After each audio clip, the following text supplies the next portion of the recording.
Do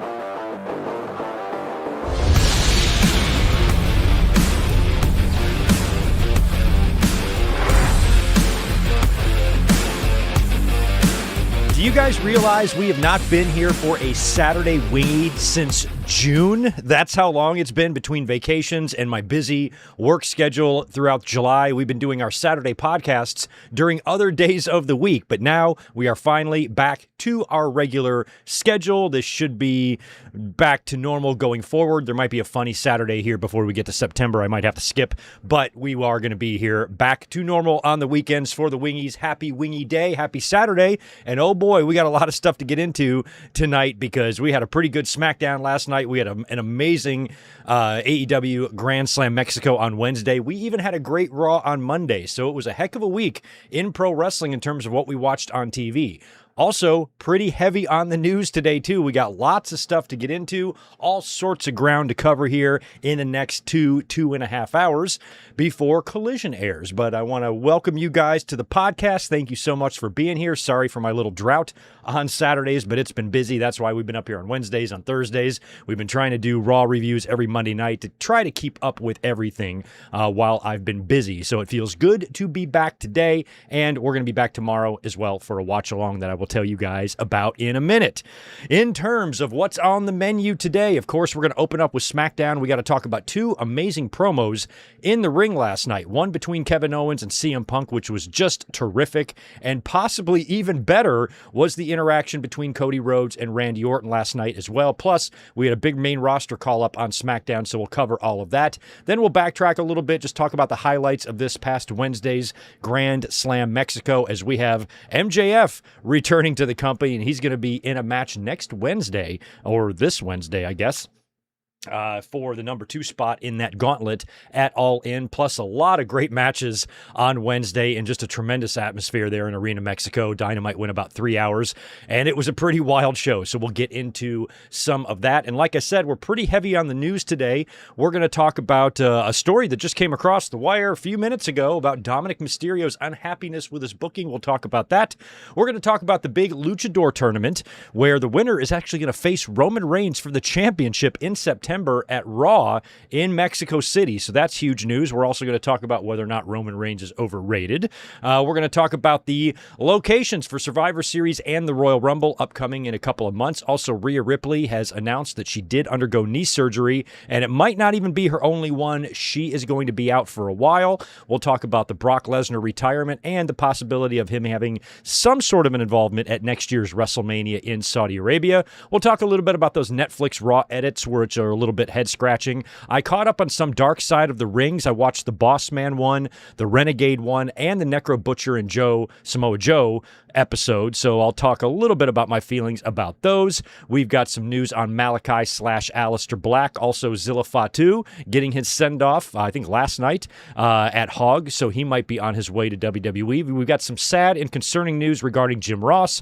One of Triple H's new lieutenants is no longer in the WWE, and we will pay tribute to Dory Funk Jr., who also passed away this week. So that's kind of what's on tap and what's on the menu for today. Once again, happy Saturday, and thanks for everyone for being with us today. Feels good to be back on a Saturday. Let me do some quick shout-outs in the chat, then I'll explain to you what to expect tomorrow, and then we'll dive in to these two fellers on the screen right there. CM Punk and Kevin Owens had a really, really, really interesting promo last night, which I quite enjoyed. Anyway, good to see everybody here. Thank you so much. Jim K, Rodrigo, Wesley Wagner. We got Melissa. We got handsome Steve Jacobson. That makes 2 of us. We got David Brown. Good to see Ryan Adams in the house. Big Funds HC. Always happy to see you. Good to see Gilbert and my boy Amato. Say hi to Ronnie for me. Hope you guys are doing well. Got a trip out to San Diego in May next year for my birthday. Yeah, I think I can make something work. I got a trip scheduled next year, too, in May, but it's near the end of the month, so hopefully we can line it up. But if you're here, we will definitely hang out, Amato. Good to see Coco in the house. Ricky Zalvadar, Chaz Medeiros, Trey is here. We got William Cullen, Aaron Hanrahan, Sonic Plays, Joel Drums, and William Cullen. Thank you so much for that $5, bro. Will Nick Aldis have a WrestleMania match next year? Maybe. Sources are indicating he might not be done in the ring. It appeared like it was going to be a one-off to me, based on how everything went at SummerSlam, coming out to Oasis. There's no way WWE's going to pay for that every time he comes to the ring. Plus, his family was there, kid in the ring, hug, emotional moment.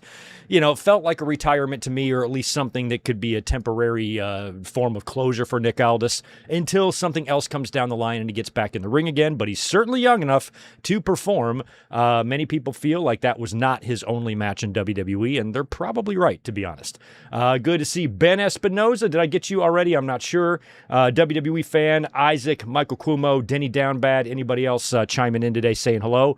Good to see you. Thanks for being here. Welcome to our Saturday Wingy. Before we jump into SmackDown, just want to let you know what to expect from us tomorrow. We are back for our classic Sunday night watch-alongs, and we have put this one off for a while, but it's finally time. We just got to bust it out, guys. Bite the bullet like a Band-Aid. 30-year anniversary of SummerSlam 1996. Maybe we are being too hard on this show. It does have like 8 matches on it.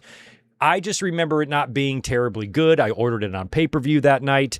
The Shawn and Vader match, of course, has a ton of controversy. Paul Bearer turning on The Undertaker in an obscenely long boiler room brawl that I don't remember loving too much.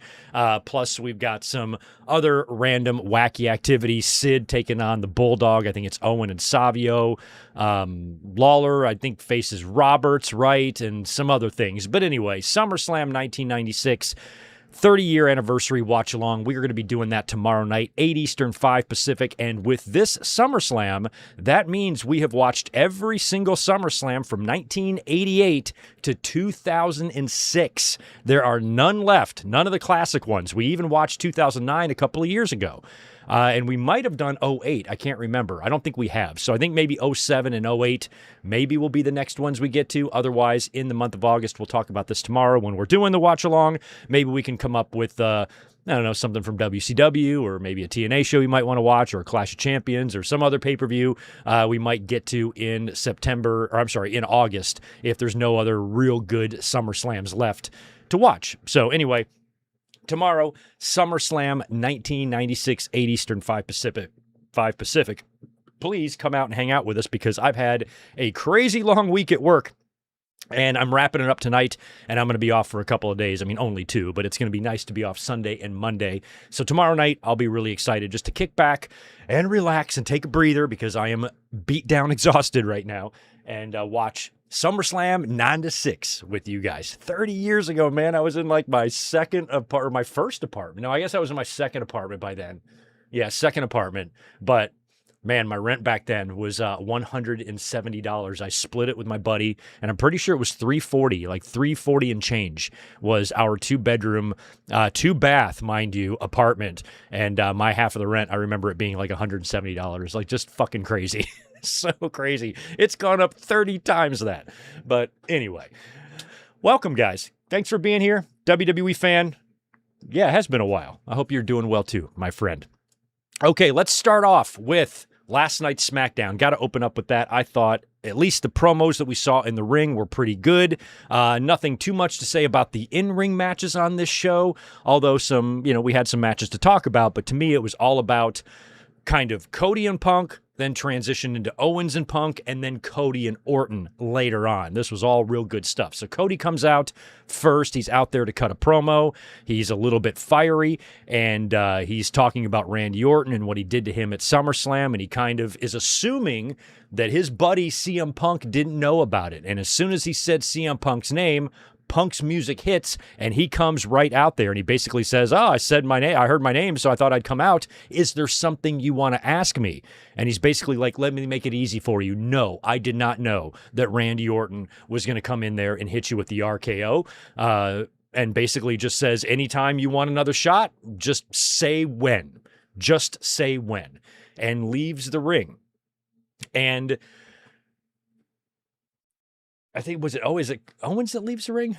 I guess Punk leaves the ring, or no, Cody leaves the ring. That's what it is. I think it's Cody leaves the ring, and then Kevin Owens comes out. Is that what happened? And I think Cody passes him the mic. Do I have that right? So basically the next segment after Cody and Punk had their little bit was Kevin Owens and CM Punk. And of course, Kevin Owens returned at SummerSlam, as we saw, and got added to that number one contenders match that was originally one-on-one, got added to a four-way with him and Gunther. He wins it and now becomes the number one contender to CM Punk's championship. Now, the next pay-per-view on the calendar is Money in the Bank. So this really sounded to us after SummerSlam, we talked about this in the review, that this is probably going to be a TV match, and later on we would learn when this match is going to take place.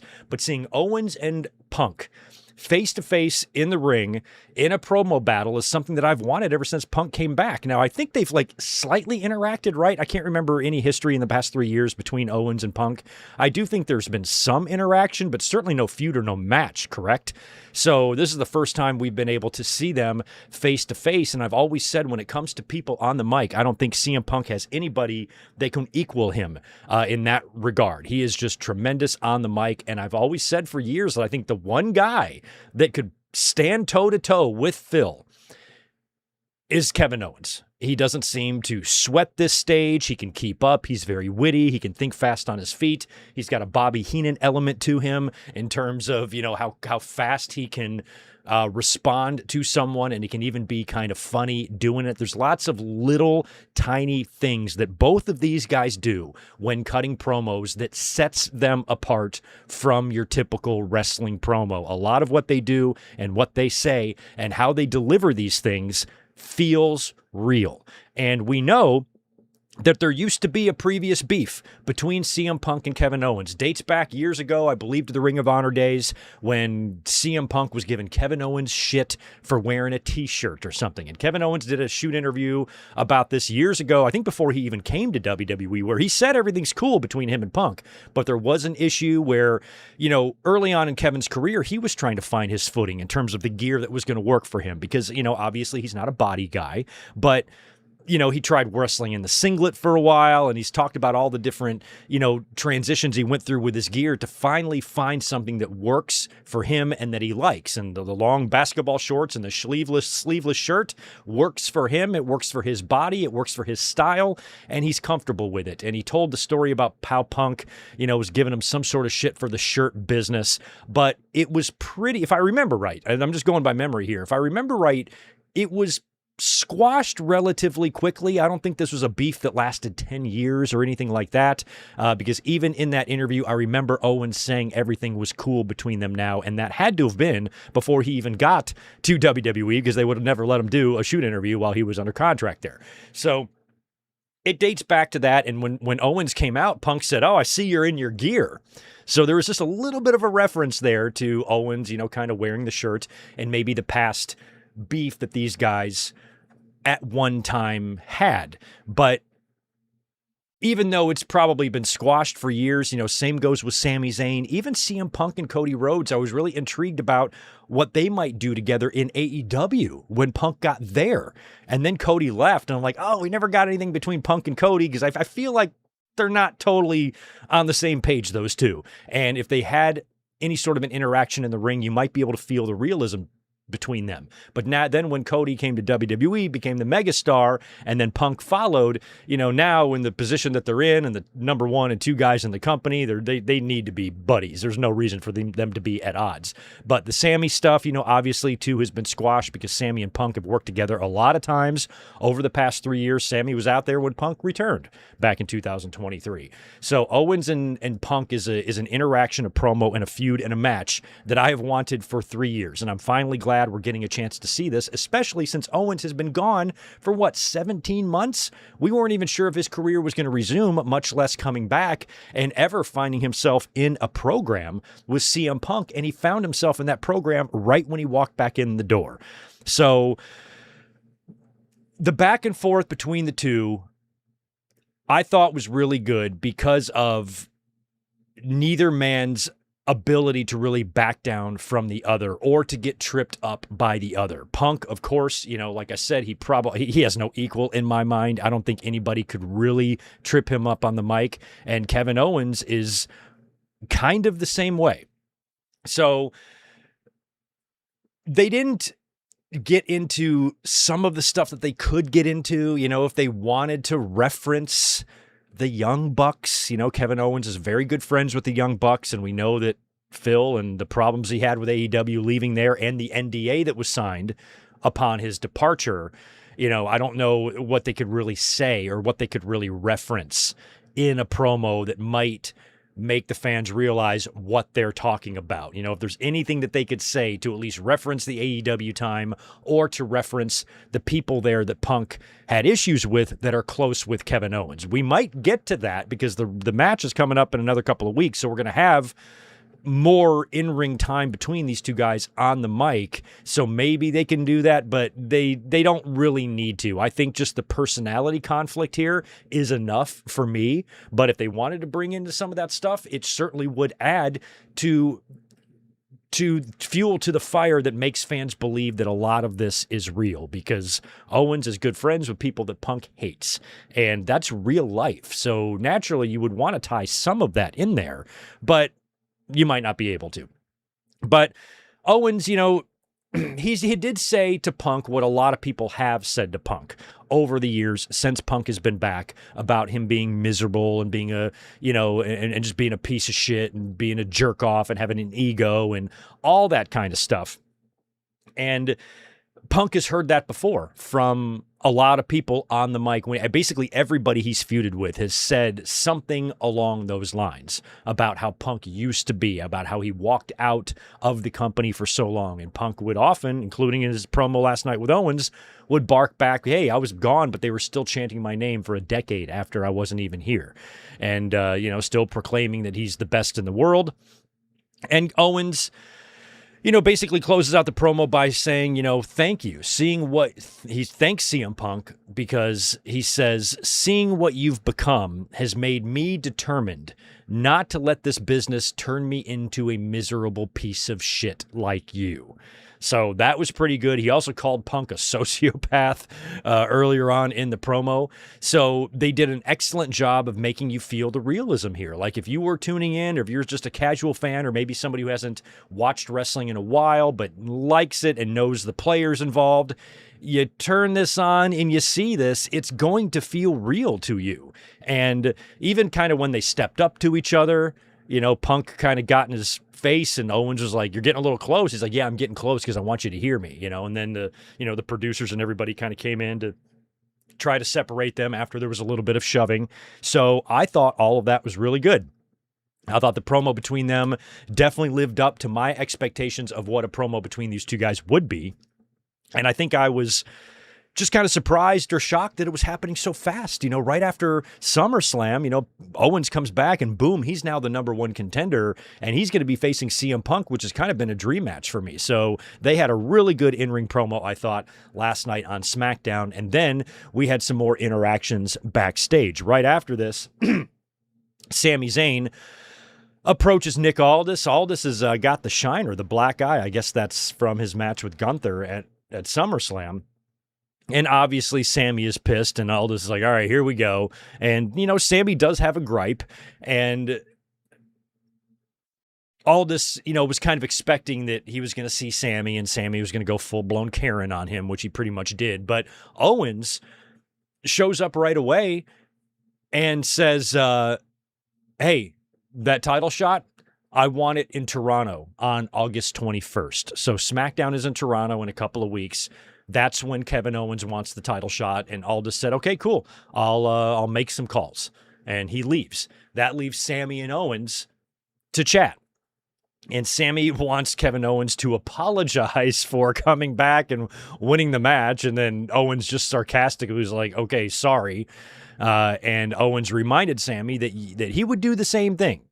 Just let me remind you, if the roles are reversed, you would absolutely take advantage of that situation. And Sammy pretends to understand and then offers, because he hates CM Punk so much, offers to help Kevin Owens. If you need me for anything in the CM Punk match, I've got you. And Owens basically says, no, I'm going to handle this on my own.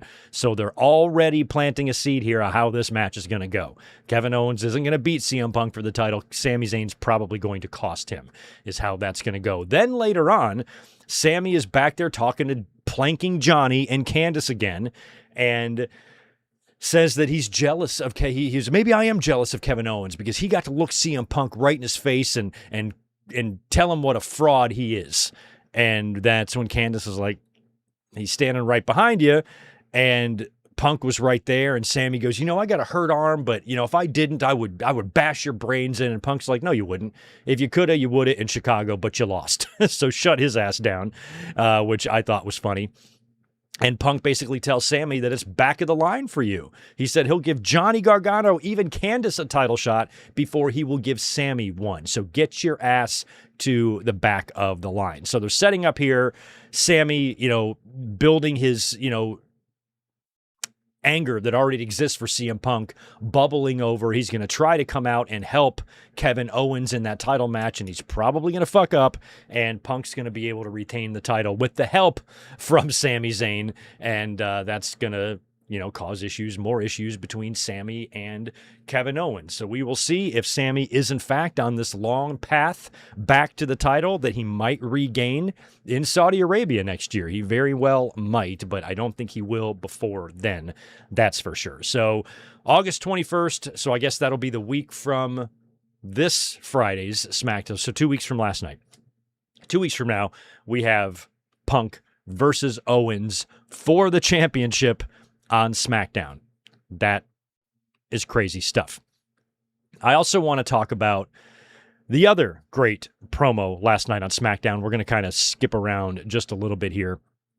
And that was the interaction between Cody Rhodes and Randy Orton. So Randy now comes to the ring, his first appearance since WrestleMania or since SummerSlam when he showed up and cost Cody the match with CM Punk. Randy doesn't even get one word out of his mouth, and Cody comes stomping down to the ring. Randy Orton then rolls out of the ring and retreats to the aisleway, and Cody gets on the mic and screams his entire promo at us as usual and demands that Randy Orton gets his ass in this ring. Nick Aldis and the security comes out, and Cody basically says, in 20 years, I am owed an explanation. And Randy Orton calls him a crazy fucking guy or whatever it is. He goes, you gave me permission to do what I had to do. You said you wanted me to be the Viper, the killer, the Randy Orton of old at WrestleMania. You asked for that.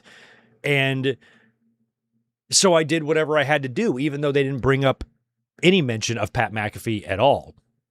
But Orton, kind of reiterates his hate for Cody Rhodes and says that he's going to do whatever he can do to make sure that Cody is never WWE champion again. And that's when Cody's like, fuck the title. What are you even talking about the title? This has nothing to do with the title. Forget about the title. I don't have to hold myself to that standard of the title anymore. And I don't have to be the good guy anymore either. So Cody is hell-bent on revenge, and he closes it with just a great line. He said, you call yourself the legend killer? Look around.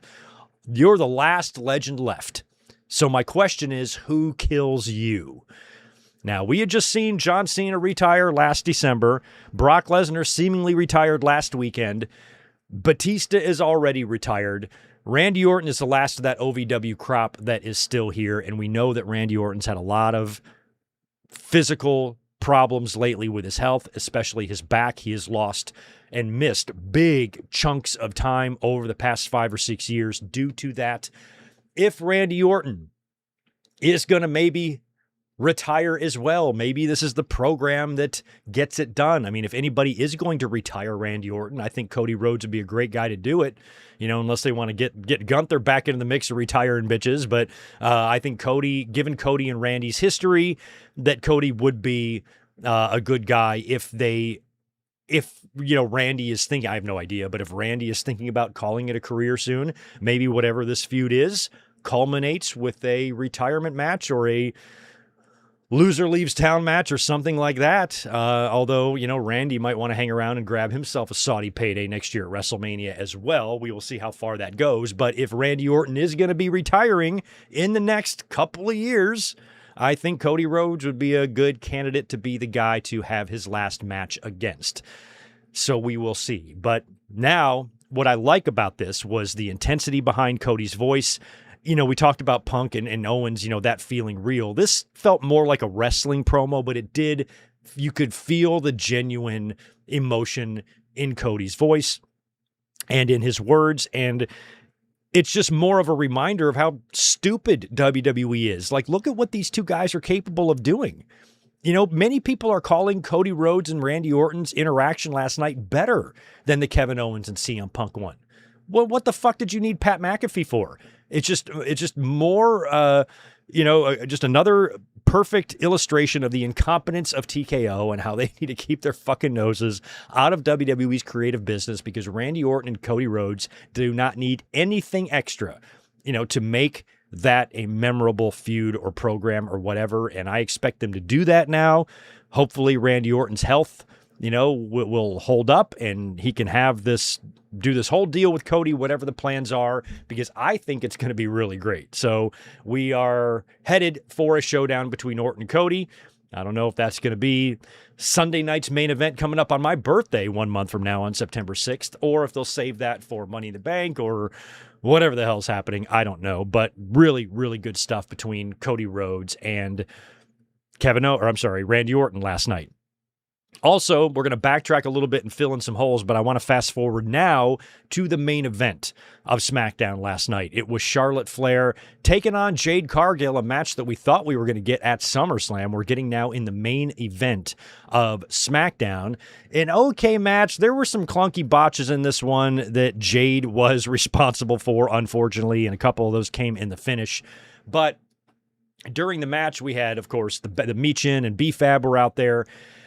And then I guess not the lights went out, but Alexa Bliss's music starts playing. And of course, she's in an arm sling right now, or an arm brace. And Alexa comes out there with Lily. She's got the Lily doll, and then the lights go out. And when they come back on, Tatum Paxley is standing on the top rope, and she does a great-looking top rope dive to all three women. I'm pretty sure Jade was down there too, right? It was Jade and, or it might have just been the other two. I forget if it was two of them or three of them. Either way, Paxley now debuts on the main roster. Big dive to the outside wipe. I think it might have just been the other two baddies, because then back in the ring, Charlotte gets a hold of Jade and hits her with a Sister Abigail. But Jade botches the setup when Charlotte's trying to get in it. Jade fucks it up. And then finally, when Charlotte's got her in it, she kind of gives her the kiss. And then when she rolls over, Jade fucks that up too. So she fucked up the finish bad. And that was in the main event. That's not good. You got to get better, Jade Cargill. What the fuck? But Charlotte also using that move probably did feel a little bit weird as well. And, it felt like more of Jade's fault, but who knows what the communication was. Either way, some of that stuff didn't really make the match great, but it was really cool to see Tater on the main roster of everything, all the crazy shit that goes on in NXT that I barely pay attention to. I have taken notice to her, and I do like Tatum Paxley. And apparently, according to False Finish, Charlotte requested Paxley to join her and Alexa. So, I feel like Paxley is better paired with Alexa than Charlotte. They have a little bit of that darker side to them where Charlotte doesn't really. So it's kind of a weird trio. I don't know if it's going to turn into a Bellas and Paige situation where maybe Alexa and Tatum boot Charlotte out or something like that when the time comes. But really cool to see Tatum Paxley hit the main roster last night on SmackDown. So those three things, the Punk and an Owens promo, then the Cody and Orton one, and then Tatum Paxley debuting in the main event, I thought was pretty cool. But we also saw last night, we had a rematch from SummerSlam. Baron Corbin defended his newly won furry United States title against Trick Williams and won again.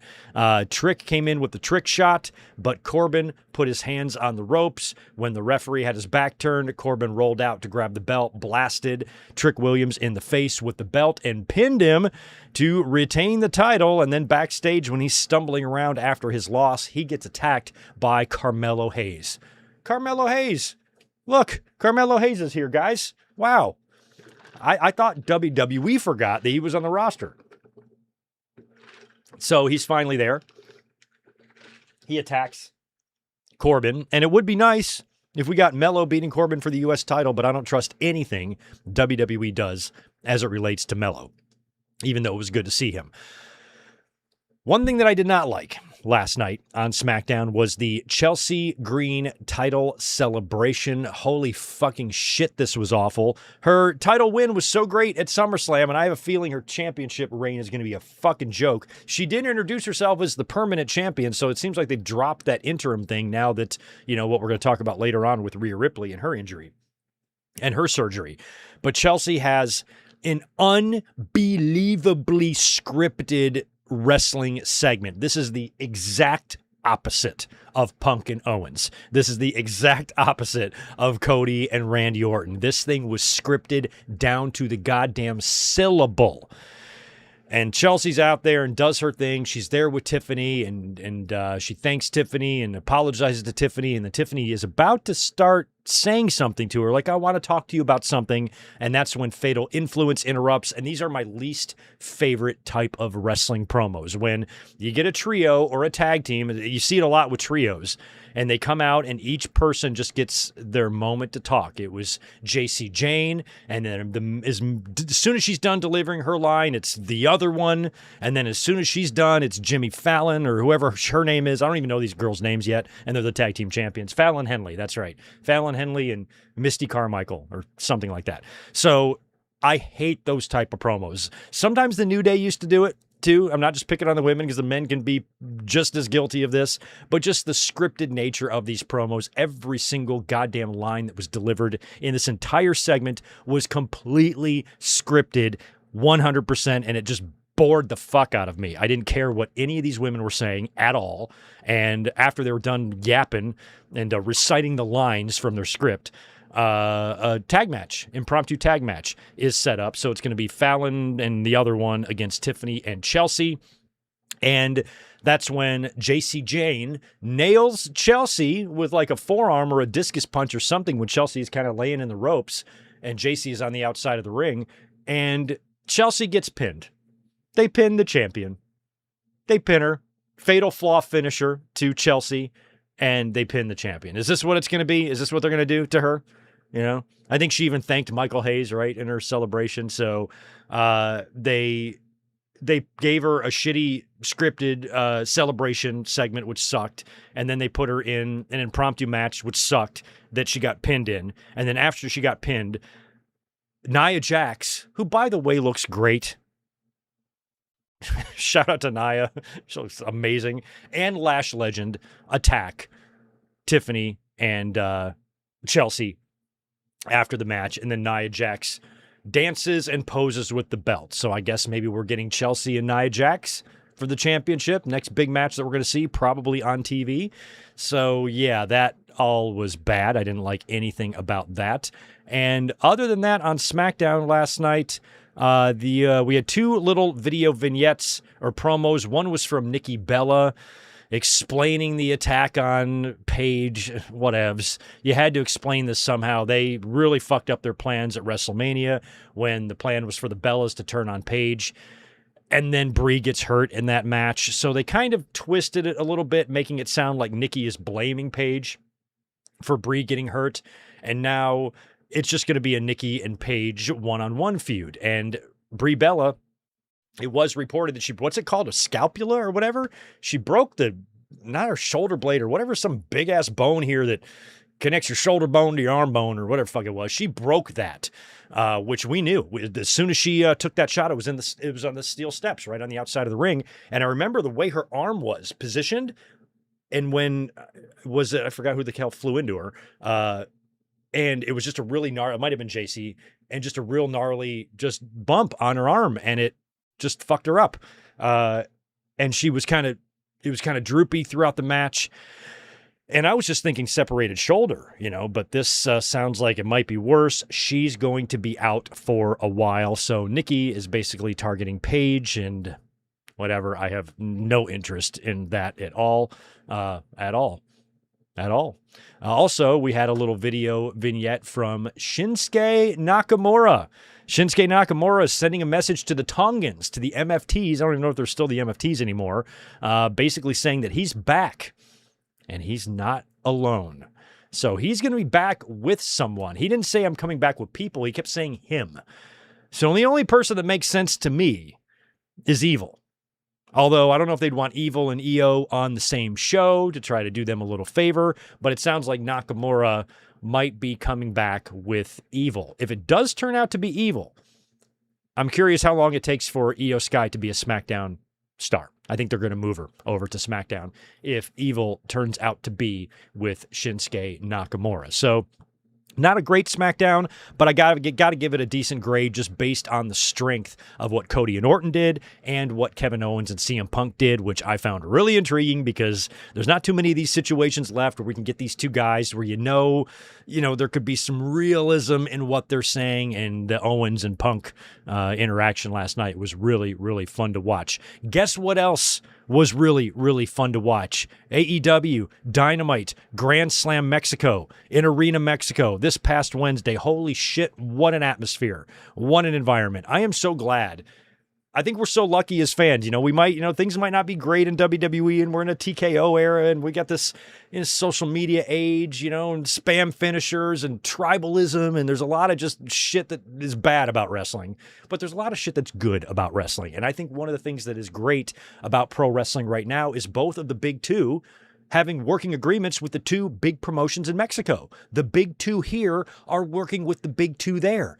The big two here don't like each other. The big two there don't like each other either. And I think that's really awesome that AEW and CMLL work together and WWE and AAA work together. That's just cool to me. I just think it's awesome. So whenever either company, we've been seeing the WWE shows and how Taker has been booking AAA. It's been fantastic. That mask versus mask match between Gable and El Grande is one of the damnedest goddamn things I've ever fucking seen. And over in AEW, it's the same thing. These shows are so good. The atmosphere, the crowd, the energy. Every time that they have gone down to Mexico, especially they've done a couple of Grand Slams there, has been incredible. And we see the same thing in the AAA side of things with WWE. So AEW is in Arena Mexico this past Wednesday for a 3-hour-long show that was just jam fucking packed with matches. It was match after match after match, kind of like a pay-per-view. And again, I've said this before about when you have competition between two companies, I really prefer it as a fan when the companies are doing things different from the other. WWE has got a very scripted, short TV match time, run times, and commercials out the ass, and a lot of replays and promotions and video packages and shit like that. And AEW just sandblasts you in the face with hardcore fucking wrestling and just jams it up your ass for 3 hours. Like, I love the yin and the yang there. Where you're watching a WWE PLE, you have to watch 2 goddamn hours of commercials, and that's not even an exaggeration. Feels like it's 2 hours sometimes, if you add it all together. Where, when we watched Redemption and Forbidden Door, they don't even have to have time to do a backstage promo. Just here's this match, then this match, then this match, then this match, then this match. So Dynamite was a lot like that this past Wednesday, and it opened up with Cope and Cage and the Young Bucks. They're going to be facing for the tag team titles at All In a couple of weeks. They're taking on the Death Riders. Big 8-man tag here. Favorite part was Christian low-blowing Marina Shafir, kicking her right in the Wait.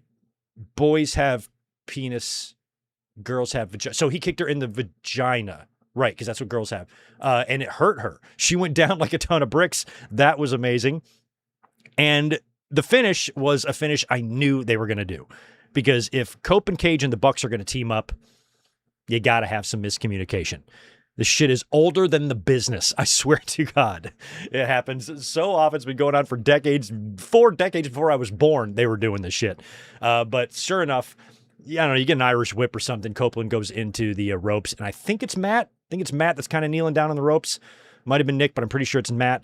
And Cope slams into him, knocks him off the apron, and then Cope gets rolled up by Jon Moxley for the win. So fun little match there, but it was done just to try to build a little heat between Cope and Cage and the Bucks. They had the sit-down interview. There were a couple of words exchanged there, but it was still basically built on respect. So you got to have a little bit, of gripes heading in there, and I think this is only going to build over the next couple of weeks. So, nice little seed planted there. And of all the people to take the pin in that match, Cope doing it, I kind of like that. He's 80. What does he need to win for? So, yeah, if I'm Copeland, if I'm Adam Copeland, I'm at my age that he's in, and I got that shaggy-ass gray hair, and I look like a really well-built homeless guy, I don't mind taking a loss, man. It's fine. Just pin me. I don't give a shit. Copeland's the best. And that low blow to Marina Shafir had me rolling. As you see here, Maxwell Jacob Friedman made his return to AEW following the triple threat, or the three-way. It was Andrade versus Tommaso Ciampa versus Commander. The winner of this match was going to earn the number 1 spot in the gauntlet at All In, and that's going to be for an AEW World Championship match. Andrade, the newly crowned national champion, won this, defeated Ciampa and Commander, won in Mexico, and he gets on the mic and he says, "How you know?" And he's got the whole thing, and that's when MJF's music hits. Crowd erupts. Andrade faces I love the entrance. I love the stairs and the whole set like that. So good. So good. Andrade is awaiting MJF's appearance, but instead MJF comes running in from the crowd from behind and jumps Andrade, steals back the Dynamite Diamond ring, and hits Andrade with the Triple B.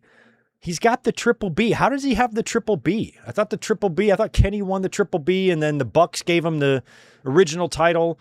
And I guess they gave Max the Triple B back. I don't like this. I'm the real champion shit. We already got this going on. We might have it going on with Rhea Ripley. Probably not.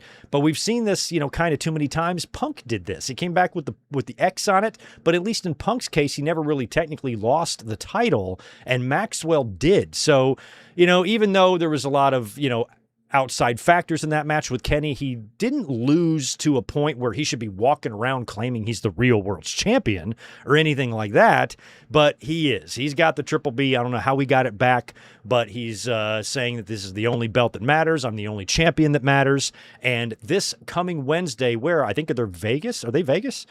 He says that there is going to be another qualifying match, a gauntlet qualifying match to qualify for the number 2 spot in the gauntlet. So I guess it's going to be a gauntlet qualifier for the number 2 spot in the casino gauntlet. I'm gauntleted out. I can't take another gauntlet. So there's going to be a match. I mean, unless he said it wrong, maybe it's just another 3-way like this one was.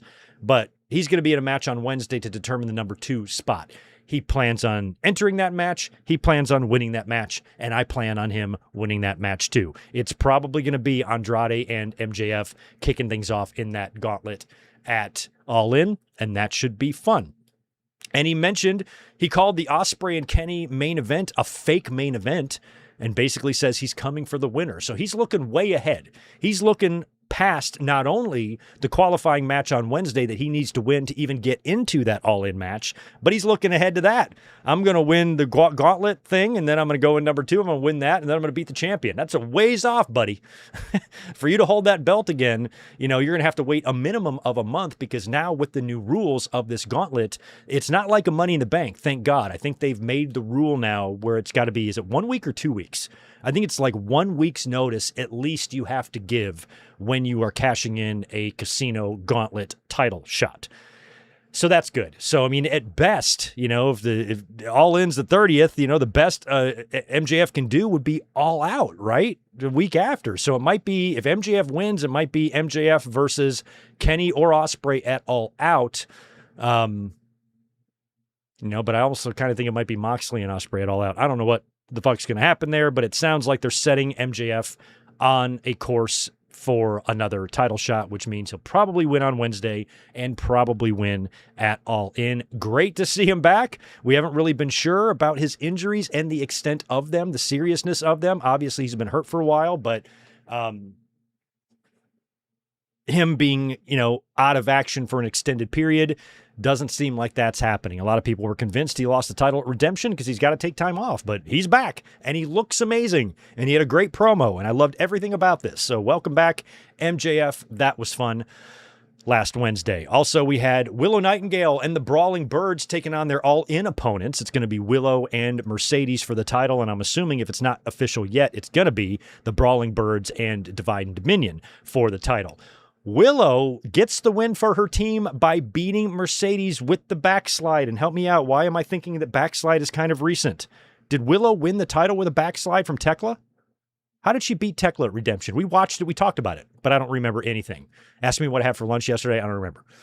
But I can tell you, what my cake looked like for my 6th birthday, but I don't know what I had for lunch yesterday. And I also don't remember why backslide is sticking out in my head. I think Willow might have beaten Tekla with the backslide at Redemption.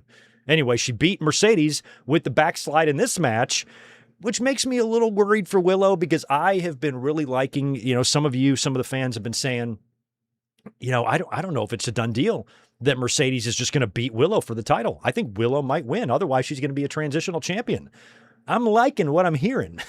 I agree. I think that she's got a chance as well, and it's not just an automatic that Mercedes is going to win this, but her getting a pinfall win over Mercedes on TV here makes me a little nervous, but I fully expect the Brawling Birds, 1,000,000,000%, Alex Windsor and Jamie Hayter, to beat Divine Dominion at All In. That is 1,000,000% happening, although I don't know about Willow and Mercedes now. I feel like that one's a little bit more up in the air. Also, I went back and watched this match twice. Kyle Fletcher and Mike Bailey. Jesus. This is why I really enjoy watching this company. And when you watch so much of WWE and what they do and watch their shows, which can be great in their own ways, this is just a different level of great. It's a different type of just wrestling style that is just fun. I mean, it gets a little bit ridiculous. Every time you have a match like this, you point out to, crazy kickouts. Fucking Ospreay and Davis had a bunch. Ospreay, how many times he get dropped on his head in that match and is kicked out like it was nothing. So I understand those complaints, but at the same time, I'm going to be 50 next year. I don't fucking care. Kick out 100 times. I am too old to give a shit about any of this stuff. I'm just trying to be entertained. And Jesus goddamn Christ, did this match entertain me. I thought Mike Bailey had a legitimate shot to beat Kyle Fletcher, but, I think Fletcher needs to keep the title for the purposes of what's going on with him in the Callis family and specifically Kazuchika Okada. But the match was fun. And again, this match in any city, in any part of the world would be great, but it really helped that it was in Arena Mexico because these fans were all about this match. And I think my favorite spot was just the press slam, I guess, the lawn dart, kind of like how Nash did to Mysterio at the Disney Nitro, which was also 30 years ago. And Fletcher just darts fucking Bailey right into those stiff ass guardrails that aren't like the fully padded ones, the goddamn trampoline park guardrails that WWE has. These things are metal and they hurt, and Bailey went right into them. I think my favorite spot of the match was, because after this, I went and looked up the YouTube clip. I watched it on the HBO Max, the replay. But when Bailey hit the is it Ultimate Weapon or Ultimo Weapon, came down with the knees onto Kyle Fletcher, I already knew that Fletcher won because I was watching it after the fact and I was reading the results while I was at work. So I knew that Fletcher retained the title, but I was still watching the match anyway. Had I not known that, I would have been 1,000,000% convinced that was the finish.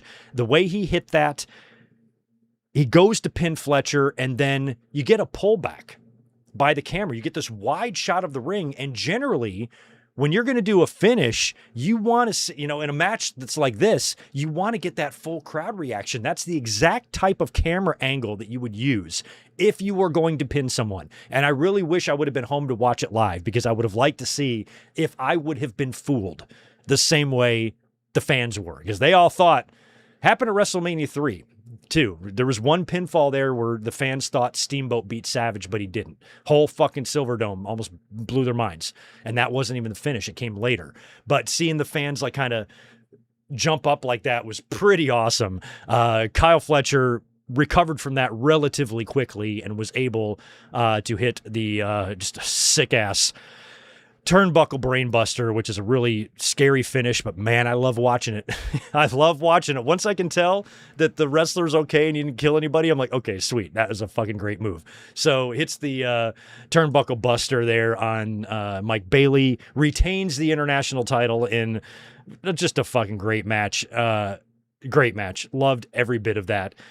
Now, I mentioned how like the matches were one after the other.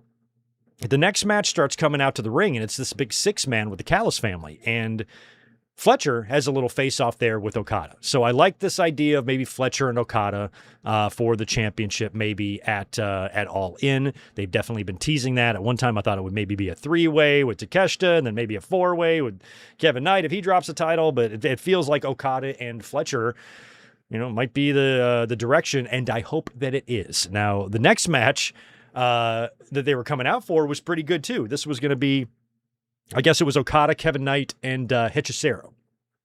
They're taking on the team of Darby Allin, Corazon de Leon, Lionheart, Chris Jericho coming out in his little yellow shorts and his little jacket that he wore in Mexico back in 1991 or something, whenever the fuck that was.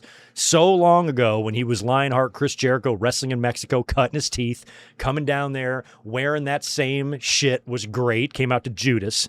And then we had just the amazing entrance, just the aura of what is Mystico returning to Arena Mexico, a place where he is responsible for a lot of their sellouts. And just, you can see why. My God, he comes out there with the song. I don't even know what it is. This beautiful song, and the fans are singing along, and he's got these wings. And I have always complained about, it's mostly, I've never seen the men do it. Well, I guess Dragon Lee does it. But women who we've seen a few in the past, Charlotte's done it a few times, fucking Lyra Valkyria. I know Zelina's tried the wings. Whenever you see wings, I fucking hate wings. Because they're malfunction, they don't look right, they're crooked, and I'm like, girls, get over the wings. Stop trying to put wings on your gear. Nobody gives a shit about wings. They look stupid, and they always bug me, right? And then Dragon Lee started coming out with some shit too. I'm like, stop doing this. But Mystico was a completely different story. His wings were sturdy. They weren't crooked or flopping or getting caught on anything. He was just out there soaking up the entrance, soaking up the aura. Jesus Christ, did I love everything about that. And the match was fun. I mean, good to see, Jericho back in the Lionheart gear at age 72 or whatever he is. Fucking old man with his muffin top is all that low cream, no fat, something like that.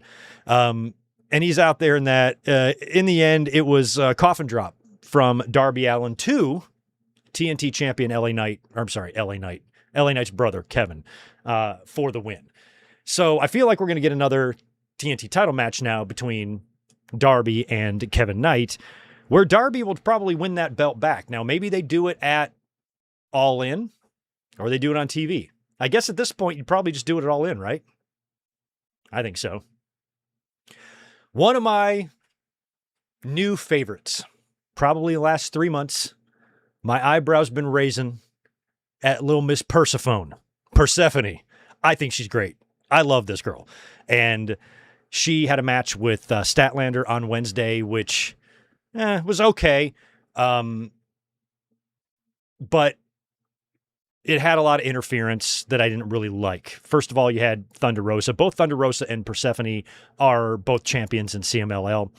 And she's having a pretty good match there with Statlander. Rosa's the first one to get involved on the outside of the ring. But then Hikaru Shida comes in and winds up blasting Statlander. Statlander was kind of like the heel in this match because the fans were not going to boo Persephone. So with Shida coming in and using a heel tactic to help Persephone win, who just springboards off of that Greg Frog splash, just looks tremendous. It didn't really match with the crowd, how the crowd was reacting, because we got a reverse babyface and heel thing going on here. But I did like it. I thought it was a big, nice, good win for Persephone because every time she's been in a big match, it feels like she's lost, and she's really goddamn good. There was even a hilarious report that WWE is baffled. They're baffled. They're baffled by the booking of Persephone. Dudes, stay in your lane. Jesus Christ, you're baffled about AEW's booking of someone when you can't even book anything? Like the problems that they have in their company, I think is pretty amazing that they would go out of their way, or at least try to put that out there, that they don't like the way someone has booked. Meanwhile, their women's champion, hasn't defended the title or didn't defend the title in 100 days or whatever it is. So I just thought that was kind of a funny little... I'm trying to think, who did I reference? Can't remember now. I can't remember how long ago it was that we got that report. Anyway, Persephone getting the win there. I like that, even though I didn't really love the finish and the involvement of Hikaru Shida, who was out there wearing eyeglasses for some reason, and seeing all these women. Are they setting up like a 4-way or something? I mean, maybe they are. I guess, but I don't know like whose title it would be for. I mean, Maya World isn't involved in this, so it wouldn't be for the TBS. It might be for one of the CMLLs. I don't know. Or, they could be just setting up some sort of a tag match. Persephone and Rosa, Statlander and Shida. We will see. Or reverse that. I don't know. I can't keep track of that situation. Let's move on. Also, we had on Wednesday night, new AEW Trios Champions crowned, the good, the bad, and the ugly. Hangman Adam Page, Bandito, and Brody King defeated the Demand, who won the titles a week ago, to become the new AEW Trios Champions. Now, Brodito and Hangman came out in sombreros and shit, which I don't know if you want to be doing. Normally, you put on a sombrero and like a little mariachi band and shit and go strolling down the streets of Mexico. You probably get your ass whooped. They also did the Macarena, which I believe is also around 1996. Wasn't Macarena 1996? I feel like we're the 30-year anniversary of the Macarena. So they did the Macarena in the ring. That was kind of funny. I think the craziest spot that I saw was fucking Toa Leona triple Samoan drops Bandito, he's short, but he ain't no light guy, Hangman Page, and Brody King. He gets all three of them on his shoulders, and he's struggling, but he gets them down and hits them with a triple Samoan drop. And I was watching the show, and it was kind of late at night, but I paused the show and just went and did some sit-ups and pull-ups. Jesus Christ. I feel like I had to after watching something like that. I'm like, I'm not doing enough of my life. This guy's picking up Bandito, Hangman Page, and Brody King, and I think it's Nigel on commentary who goes, that's got to be 600 pounds. I'm like, it's a lot more than 600 pounds. Brody is over 3 on his own. And then Hangman Page is probably 250, 240. Bandito's probably 220, 230. So it's 500, 800 fucking pounds they lifted, close to that. I'd be willing to bet it was 800 pounds that was on the back of Toa Leona in that Samoan drop. It was fucking nuts. In the end, I guess it was Bandito going for a 21 plex onto Toa Leona. And, he kind of holds on or whatever, winds up letting go of the rope, and Hangman is on the outside of the ring, so he comes in with a buckshot lariat to Leona, who then is Germaned into a pinning combination by Bandito, and they get the win, and Hangman and Brodito are your new Trios champions. I was happy the Demand won the title because I like the Demand. So maybe they can get them back here, but that was a really quick title run there for Ricochet and the boys. But it's always a pleasure to see Brodito hold on to title belts too, because I think Bandito and Brody King should be winning more matches than they are, especially Bandito after that match at Redemption. No more pay-per-view losses for him. Enough. Enough's enough. So now we have new Trios champions, and Hangman Page has bounced himself around a lot of trios over the years, hasn't he? Now that he can't contend for the world title anymore, he's got to do other things. Oh, man. And then in the main event, we had just an unbelievably gnarly Mexican City street fight. or Mexico City Street, Mexican City, Mexico City Street. It's just a Mexican city. Mexico City street fight between Will Ospreay and Mark Davis. Now, one thing that was funny about this is they had a stipulation, or they had a rule in this match where there can be no outside interference. And yesterday, I had a ball. I was working a lot, so I was scrolling on my phone, and I'm watching Brian Alvarez and Meltzer both argue about this. It was pretty funny. Arguing about the stipulation. And I'm kind of on Brian's side here because he's arguing that how can you even have that stipulation when a street fight, per the rules of a street fight, is that anything goes. You can't make rules in a no rules match. And Meltzer was like, yes, you can. And he's trying to explain the logic of it. And Brian's like, no, that doesn't make any fucking sense. And it was a hoot to watch these guys go back and forth about something that doesn't fucking matter at all. Who cares?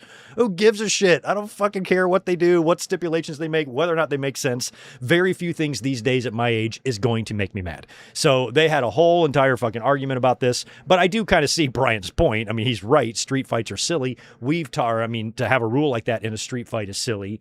And we've seen in the past where we've had weird rules in matches that shouldn't have rules. We've seen disqualifications in Hell in a Cell matches. Remember when X-Pac freaked out at that watch-along when Rollins and Wyatt did the thing? So we've seen a lot of silliness here, and I do think it is kind of dumb that you're going to have a street fight and have no interference. Normally, these type of matches, we're going to put them in a cage to keep everybody out, right?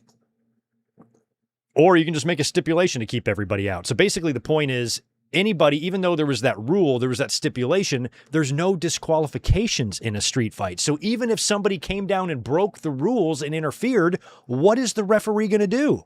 He can't disqualify anybody because it's a no disqualification match.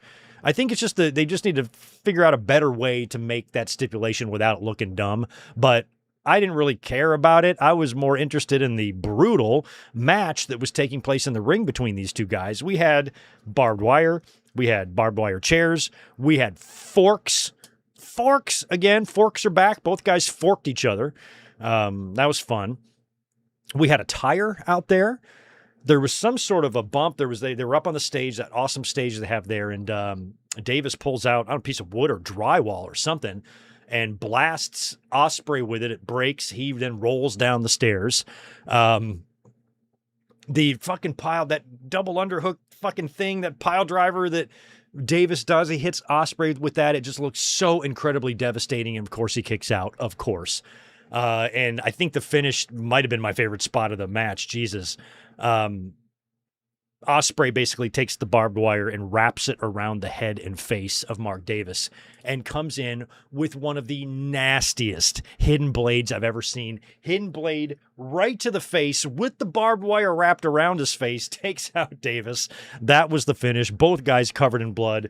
Gross ass violent match that was wonderful. I don't understand how Ospreay and the person taking those hidden blades can make it look so fucking good. You know, obviously there's a slap coming in, you know, when you're doing it, but the way you can get that elbow so close to the face, you know, without completely caving the person's face in is just incredible. It looked sick, and hell of a dynamite on Wednesday. I mean, I don't know if I could be put that out of breath on every Wednesday, but for a show, you know, like this one, Grand Slam Mexico, this arena, this, you know, these fans, this environment, this atmosphere, you know, you got to deliver some bonkers shit, I think, whenever you are having a show like this. And Tony Khan knows that. So, you know, you can argue about the kickouts and, you know, the stipulations and some things here or there.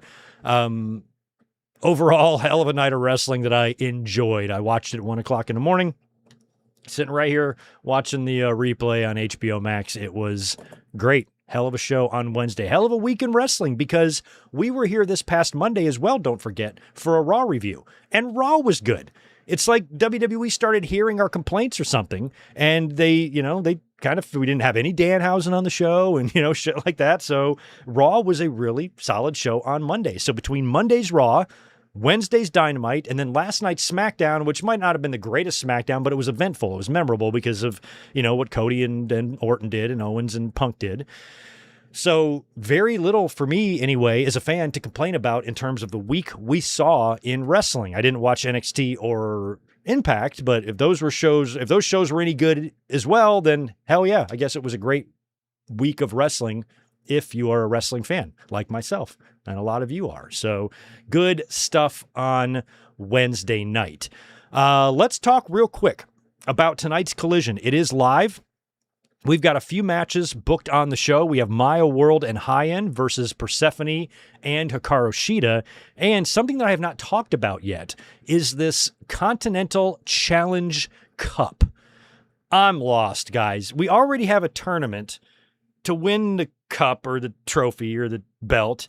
And then when the tournament comes back around, I don't even know if you defend your title and then there's a new champion. I don't even know how it all works. The whole thing with Eddie Kingston confused me, and I've been confused ever since. Jon Moxley is the current Continental Champion. He won the tournament last year, and now there's going to be this Continental Challenge Cup. So Moxley is basically going to defend his title over the course of the next several weeks in a 16-wrestler tournament. 3 of these matches are taking place tonight on Collision. We have Claudio Castagnoli versus Ace Austin, Jake Doyle versus Eddie Kingston, and Orange Cassidy versus Matt Sydal. And as you see here, you have 16 competitors. I actually have those written down, which I can share with you. But the 16 competitors, there's not going to be a bracket. It's going to be a blind draw in the matches. Let me just pull up the, here we go. Here's the 16 people that are involved in this nonsense. It's Jon Moxley, obviously, Nigel McGuinness, Jay White, Brian Cage, Kyle O'Reilly, Katsuyori Shibata, Matt Sydal, Hechicero, Roderick Strong, David Finlay, Jungle Jack Perry, Claudio, Orange Cassidy, Ace Austin, Jake Doyle, and Eddie Kingston. Those are the 16 men. It's going to be 16 wrestlers in a blind draw. The 8 winners then will compete in 4 blind draw matches. Then the 4 winners move on to the semifinals in Scotland on August 26th, and the Cup final takes place at Wembley at All In on August 30th. Winner of the final will receive the Continental Cup and will be the new Continental Champion. So if Moxley loses his title, that's my question here, is like, I feel like Moxley's going to have to make it to the finals. But if he were hypothetically to lose in one of these earlier bouts, then does the person he lose to become the champion, or does it just mean that Moxley is no longer the champion and they're going to crown a new one? Tony Khan can be weird sometimes. I don't think any of this is necessary. It's like, it's so much. I don't even know what the fucking point. I guess it's just something to fill TV or whatever. This is not something I really need, to be honest. I would have been fine with Moxley just defending his title, but there's going to be a whole ass tournament here that he's going to be defending his title in, which, I feel like they kind of already did this when Eddie Kingston who defended the title in the Continental. After that, once the champion defended their title in the tournament, that's when I just kind of got lost in how this all works. So I don't get it, but looking at the field, shit. I mean, I would say if it were up to me, oh wait, where'd I put it? There it is. Jay White. Jay White sticks out to me as the guy that I would like to see win. So if we did Jon Moxley versus Jay White in the finals, that would be my pick. Yeah, Jay White and Moxley. Moxley, I feel like, has to make it to the finals. So when you factor that in and you look at every other person that Moxley could face, he's faced just about all these guys. I think Jay White would be the most fun. So I'm hoping that in all of this confusing nonsense, that when it's all said and done, that Jay White comes out with the cup and with the championship. If I have my say. If you're listening, Tony Khan, this shit is really, really confusing to us. So just have Jay White win it, so at least you make us happy. That's my request there. All right. So yeah, that's what's coming up on Collision tonight. We got to transition into some wrestling news now, because we do have quite a bit of it. And this story just came across today. I thought I'd open up with this because we've been seeing and we've been talking about the use of Dominic Mysterio lately and what a joke he's been on WWE TV. This is the guy that's holding the AAA Mega Championship right now, and that's the most important title in AAA. And this is a guy that beat the greatest of all time just last November at the Survivor Series, and I had pegged to win the Money in the Bank briefcase this year. I suppose that could still happen, but right now WWE is not using Dominic, or they're using him in a completely opposite way than he's being used in AAA. And of course, all the Danhausen nonsense and the money's on a pole match and all that shit is just ridiculous. And apparently, according to False Finish anyway, this is from them, and I quote, the AAA Mega Champion Dominic Mysterio is frustrated with the difference in his booking between WWE and AAA. One source noted that Mysterio believes he should be booked in a more serious way on WWE TV as he's currently holding the most important championship in AAA. Mysterio would like to see his character portrayed the same instead of it seeming like he's two separate people on two different shows. Well, even though I don't disagree with Dominic, what he's doing is not uncommon. We've seen this before, especially internationally, or when you cross territory lines, you're sometimes a heel in one spot and a babyface in the other. They were just doing this with Gable and Grande, weren't they? I think Grande was the heel or the babyface in Mexico and the heel in WWE, I think, right? Aren't they kind of just doing that? You know, Brett was a heel in U.S. and babyface in Canada. You know, this has been done before, but when you're, you know, treating your, and Lawler's probably the best example of this that I can think of, because Dominic should look at the history and the career of Jerry Lawler, because Jerry Lawler was booked as a very, very serious, legendary, iconic world champion in the Memphis area. And, you know, he homesteaded himself in that territory, winning so many championships and becoming just a hometown local hero to those people. Yet when he was on WWF television, he was the biggest little bitch in the world, a complete chicken shit little pussy, running from everything, cowardly to the core. And they did some co-promotion back in those days with WW was, I guess, USWA, right? And Vince got involved there. And when Brett and Lawler were feuding in 93, Brett and Owen went and wrestled some matches there where they were the heels. Lawler was the babyface in his territory. But in WWE, he was the biggest little bitch of a heel you could ever concoct in your mind. I mean, he really was. So it does remind me a little bit of that, and I do understand Dominic's frustration, but he also has to understand his role in WWE. He has been getting, you know, those bigger matches, like I said, defeating John Cena, but still, he's still Dominic Mysterio, and they still kind of book him in that way of somebody that's, you know, maybe a little bit weaker, but is able to pull out victories because he has the help of a faction or a woman kicking his opponents in the balls or whatever. But when you're holding a championship that has the prestige that one does in AAA, it is kind of silly to see him on Raw fucking around with a clown. I get that, but it also is kind of the way it is. So let's hope that this gets better. Let's hope that WWE doesn't continue to use Dominic, at least on their end, as a joke character, as a comedy wrestler, because even though he has those elements to him, you know, he's really not that, and he's improved dramatically over the last, you know, couple of years to where I was of the belief just a few months ago that this guy's going to be world champion in the company one day, and now it feels like he's very far away from that. So we will see with Dominic. Big match coming up at Triple Mania, right, against El Grande Americano. So that's happening. He's not in that Luchador tournament, which we're going to talk about in a minute. So hopefully things can get turned around for Dominic, but I feel like he's on the verge of losing that AAA title to El Grande, right? Isn't he probably going to drop that to him at Triple Mania? Probably. That's coming up next month, and about a month. I think night 1 is in Vegas and night 2 is in Mexico. And that's probably where Dominic's going to drop that title. So we'll see, you know, after next month, after September, you know, how he is portrayed and how he is used. And maybe there is time for him to gather up some more momentum, and maybe he's not that much of an underdog for Money in the Bank after all. I still feel like Dominic or Trick Williams, and I've been advocating for LA Knight as well to win the Money in the Bank. I thought they would be all good picks. So we will see. Speaking of luchadors and tournaments in Mexico and things like that, we saw at the end of this past Monday's Raw where Roman came through the curtain in Gorilla and he was met by Rey Mysterio, who said to him, "I want to run something by you." And Roman's like, okay.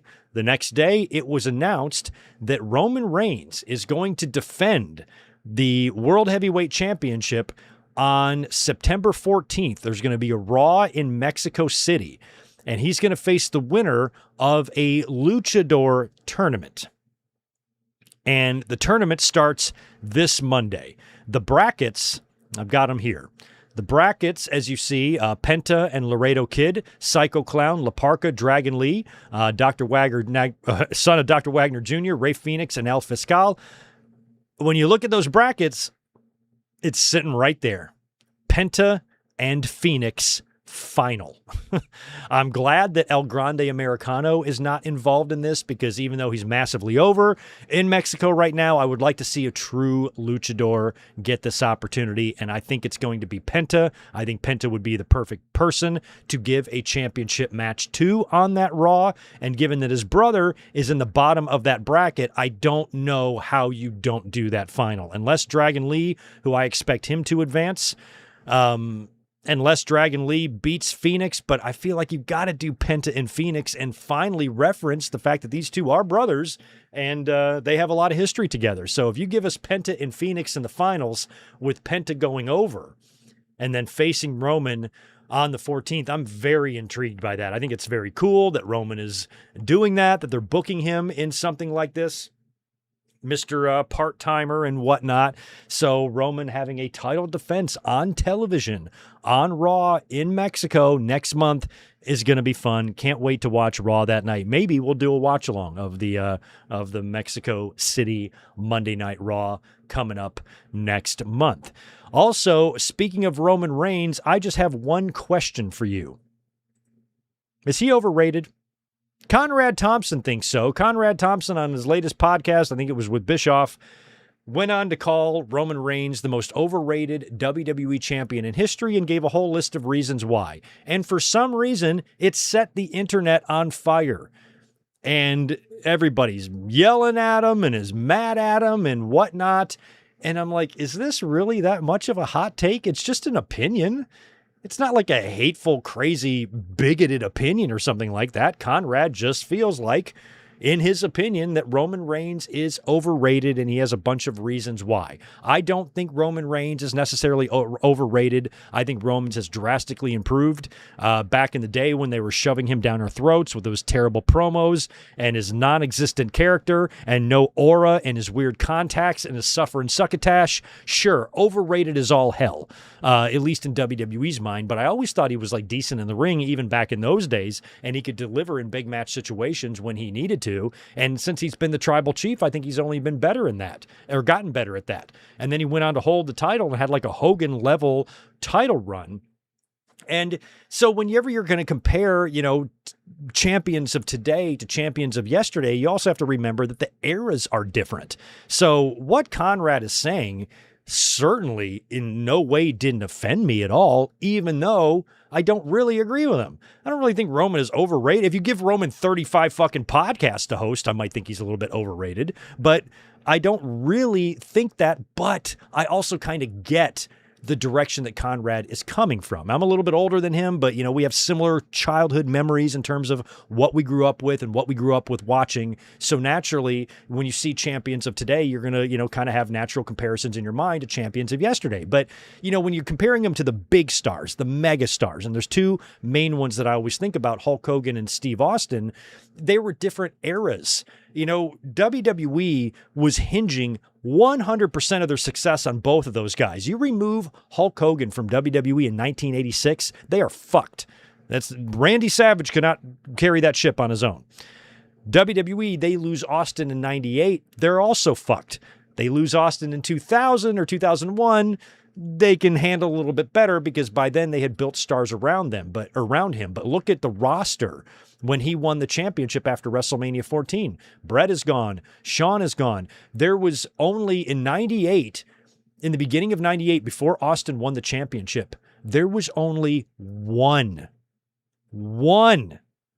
won, or I'm sorry, after Austin won at WrestleMania 14, one former WWE champion in the company, Undertaker. That was it. Shawn left the night after WrestleMania, so he was gone. Brett left after Survivor Series. He was gone.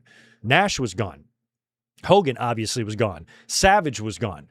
Warrior was gone. Everybody that held the title was gone. Sid wasn't there in 98. So they had no former champions after WrestleMania 14 except for The Undertaker. Their roster was the goddamn Truth Commission. It was fucking Bariquas. It was crap. They had nothing. They had nothing until 1999 when the tide started turning a little bit. Big Show makes the jump. Jericho makes the jump. Then a few months later, the Radicals make the jump. Now you've got a talent roster. Now you've got people. Now you've built other stars because after 98 as well, you built up Edge and Christian. You built up Kane. You built up The Rock. You built up DX. You had a lot of overacts there that could support Stone Cold Steve Austin. But in 98, that wasn't the case. Same thing in 86 with Hogan. You remove those guys from the equation and WWE is screwed. And I think after the Attitude Era and WWE found themselves in a financial position to never have to rely on one single talent again, that was their intent. They never want to put the entire company on the shoulders of one guy ever again. Sure, we're going to have a big star and guys are going to get over, some massively, but I think when you're comparing Roman to the overness of stars of the past, you have to at least consider those things. Because when you have like the blinding white hotness of a crazy over babyface, like a Hogan in 86 or like an Austin in 98, I honestly, truly, even though we've got Codys and we've got Punks and we've got lots of guys that are over, I don't think the business will ever see that again in terms of that level of overness, to where everybody is buying a ticket to see that one specific star. Nobody buys a ticket anymore for that. You're buying it. The WWE is the star. You might get to see your favorite. That's just a bonus. But most people are buying tickets to WWE events before a single match is announced, where that wasn't the case before. You know, back in the day, you sold tickets based on your card, you know, based on the championship match you might have scheduled or whatnot. Now, WWE is basically just the Ice Capades or fucking Disney. You're buying a ticket to see them, and getting to see your favorites is just a bonus. So WWE doesn't even have their business set up in a way to where they are going to be completely reliant on one guy and one guy only. I truly believe that WWE could have lost John Cena, Randy Orton, Roman Reigns, any of those guys at any time in their run and been able to weather the storm just fine because of, you know, the how they built themselves up and how big the company has gotten. And now you have talent to support and fill in where you didn't really have that before. Everybody was just flooding the arenas to see one guy, to see their Stone Cold match, you know? And so WWE, I felt like Vince never wanted to run that type of a business model again due to how risky it is and how fragile it all is. Austin got hurt in 97. If he would not have been able to recover from that, I don't know what they would have done in 1998, you know, or if he would have gotten hurt or left the company or walked out or something in 98, you know, when he walked out in 2001.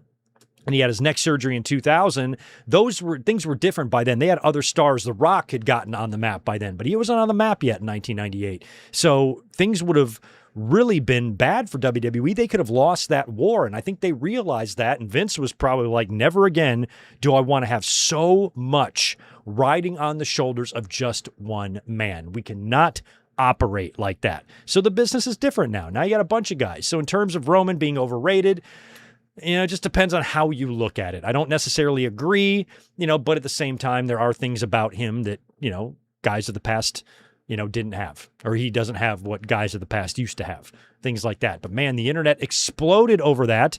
And I'm like, it was just an opinion. Like, I got opinions. There's a lot of people I don't like that you guys love. I don't even know the fucking Fatal Attraction girls' names. I have no idea what their fucking names are, and they're champions. And you guys all sing their praises, how great they are. I'm like, I don't even see it. I don't get it. I don't think JC's fine. They're all fine, but there's nothing about them that I'm like, that worked up over, but you guys sing their praises. Just difference of opinion, that's all. So everybody was freaking out on Conrad. I'm like, wait a second. I've been around the wrestling business the last 15 years as well, and I've seen all of the people, all of the hate that has been thrown and hurled and spewed at Roman Reigns' direction, even after the tribal chief shit. How tired we are with the bloodline and how sick we are of part-time Roman coming in and doing this and doing that. Where are all these stands all of a sudden coming from? I thought people were perfectly comfortable with anyone shitting on Roman Reigns. So why all the Roman stands came out of the woodwork to freak out, I have no idea. Just chill. It's a fucking opinion. Who cares? You don't have to agree with it. You also don't have to get mad about it. Think I give a shit that Conrad thinks Roman is overrated? No, I don't. I went right on with my day. Ate my sandwich. Didn't think twice about it. But holy shit, the internet did. They thought all fucking day about it. So anyway, I wanted to bring that up too. WWE has announced the locations for a couple of upcoming pay-per-views, a couple of big ones. First off is Survivor Series. This year is going to be in Houston on November 28th. And as you see there, Roman Reigns is advertised for the event. So even if he's not world champion by that point, sounds like he will be at Survivor Series in Houston. Should be a cool venue there. They did a Rumble there a couple years ago, didn't they? Right? Where the Astros play. So that'll be cool. Of course, last year they were here at Petco Park. So they're putting Survivor Series in baseball stadiums. For a while, it was Rumbles doing that. Now it seems like that's switched to Survivor Series, and Rumbles are back in football stadiums because the Royal Rumble next year, 2027 in January, is going to be in Phoenix, State Farm Stadium, where the Cardinals play. Now, I don't know if I really have that much interest in going to another big WWE event. I think the next wrestling event I go to, I'd rather probably go to AEW and spend my money there. However, Phoenix is no further of a drive from me than Vegas is. And I've been to Vegas a bunch of times for wrestling shows. So maybe, just maybe, me and Elizabeth will hit up the Royal Rumble. Not sure yet. But there's a chance, since it is driving distance, that we could go. And according to WrestleVotes Radio on Fightful Select, this could be the final one-night Royal Rumble, as WWE does have interest and plans in moving the Rumble to 2 nights. That's the last. No, it's not the last. The Survivor Series still hasn't done it yet. But it sounds like the plan, probably long-term plan, is to move all of the big 4 shows to 2 nights. Rumble would at least make sense because you've got 2 Rumble matches that you can put on each night. If there's any pay-per-view that would make sense to have 2 nights, I think Rumble would be it. You don't need it for SummerSlam. You could argue that maybe you need it for Mania now because, before they went to 2 nights, that WrestleMania 35 in New York was long. So 2 nights, I can live with that, but I don't think you need 2 nights of SummerSlam. You certainly don't need 2 nights of Survivor Series. And Rumble, that's probably the most logical next step for them is to make that 2 nights. At least you can put a Rumble on each night. And then on the night that you have the Women's Rumble, maybe you put your strongest championship match on that night. I don't know how you do it, but 2-night Rumbles seem to be the plan starting in 2028, unless they throw something together here for January. We will see. Hopefully not. Let's just do it all in one night if it was up to me. We have an update on Rhea Ripley, who was still WWE champion. Going into SummerSlam, they were going to crown an interim champion at SummerSlam in that ladder match that Chelsea won. That made me very happy. And a lot of fans were wondering why they did the interim championship at all. I have no idea. It feels like they've kind of dropped that now. Maybe what they were doing is holding out to see if Ripley needed surgery, because every time she was asked about it, it was a lot of, we're going to see how things go. So maybe when they made the decision to crown the interim champion, they weren't really sure yet. That's why they did the interim thing. I've been saying it's because Ripley had scheduled fan meet and greets at Fanatics Fest, meet the WWE Women's Champion and take a picture with her. Lots of fans bought tickets to do that, and we're going there expecting to meet the WWE Women's Champion and take a picture with her and the belt. The problem is they needed a stripper of the title ahead of those. So my theory was that they did the interim thing so Ripley could still be champion at those meet and greets, and then they would just figure it out later. But now Ripley has surgery, or had surgery, and it sounds like Chelsea is now going to be moved into the permanent role. But I just think doing the interim thing at all was silly unless it's just tying into what they're going to do with Chelsea. But anyway, as you see here, Rhea Ripley posted on social media from her couch with Buddy Murphy on the other, or Buddy Matthews on the other end of the couch, who just got recently cleared, by the way. So he's in the complete opposite situation that his woman is. And she says this, and I quote, "Life update after just under 14 years in wrestling and doing sports my entire life, it's caught up to me. Surgery was never a first option for me, but it got to the point that it was needed. First one down, hopefully no more." Yeah, hopefully no more. "I survived. Now it's time to start thriving again so I can get back to doing what I love to do. See you all down the road." So yeah, knee surgery, that's bad. That's going to take a while, especially if they're not sure if she needs another one. You know, that doesn't sound like it's just a simple meniscus repair or ACL repair or something like that, like Elizabeth just had. She's back at work now and walking around and hiking and doing all that stuff.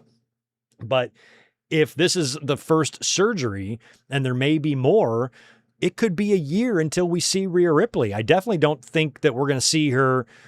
I mean, if she doesn't have any more surgeries and she starts rehabbing right away, I guess WrestleMania is probably on the table, but just barely. I'm not even sure if she can make that at this point, because knee surgery is a big deal. So all the best to Rhea Ripley. That's a shame. Was kind of hoping she'd come back right away and then Chelsea Green would upset her and actually get to keep the title. But now Chelsea, I guess, is going to be the permanent champion for now, and Ripley is going to be off of television for a while. No Rhea Ripley and no Bianca Belair. We've already lost Bianca for over a year, and well, now it's been approaching a year and a half for Bianca. Her last match was at the previous WrestleMania when she got her finger broken, and then she came back at last WrestleMania to announce she's pregnant, and I think she had the baby. I think her and Tez had the baby. I should have wrote that down somewhere, but I remember seeing a picture. I think the baby has entered this world.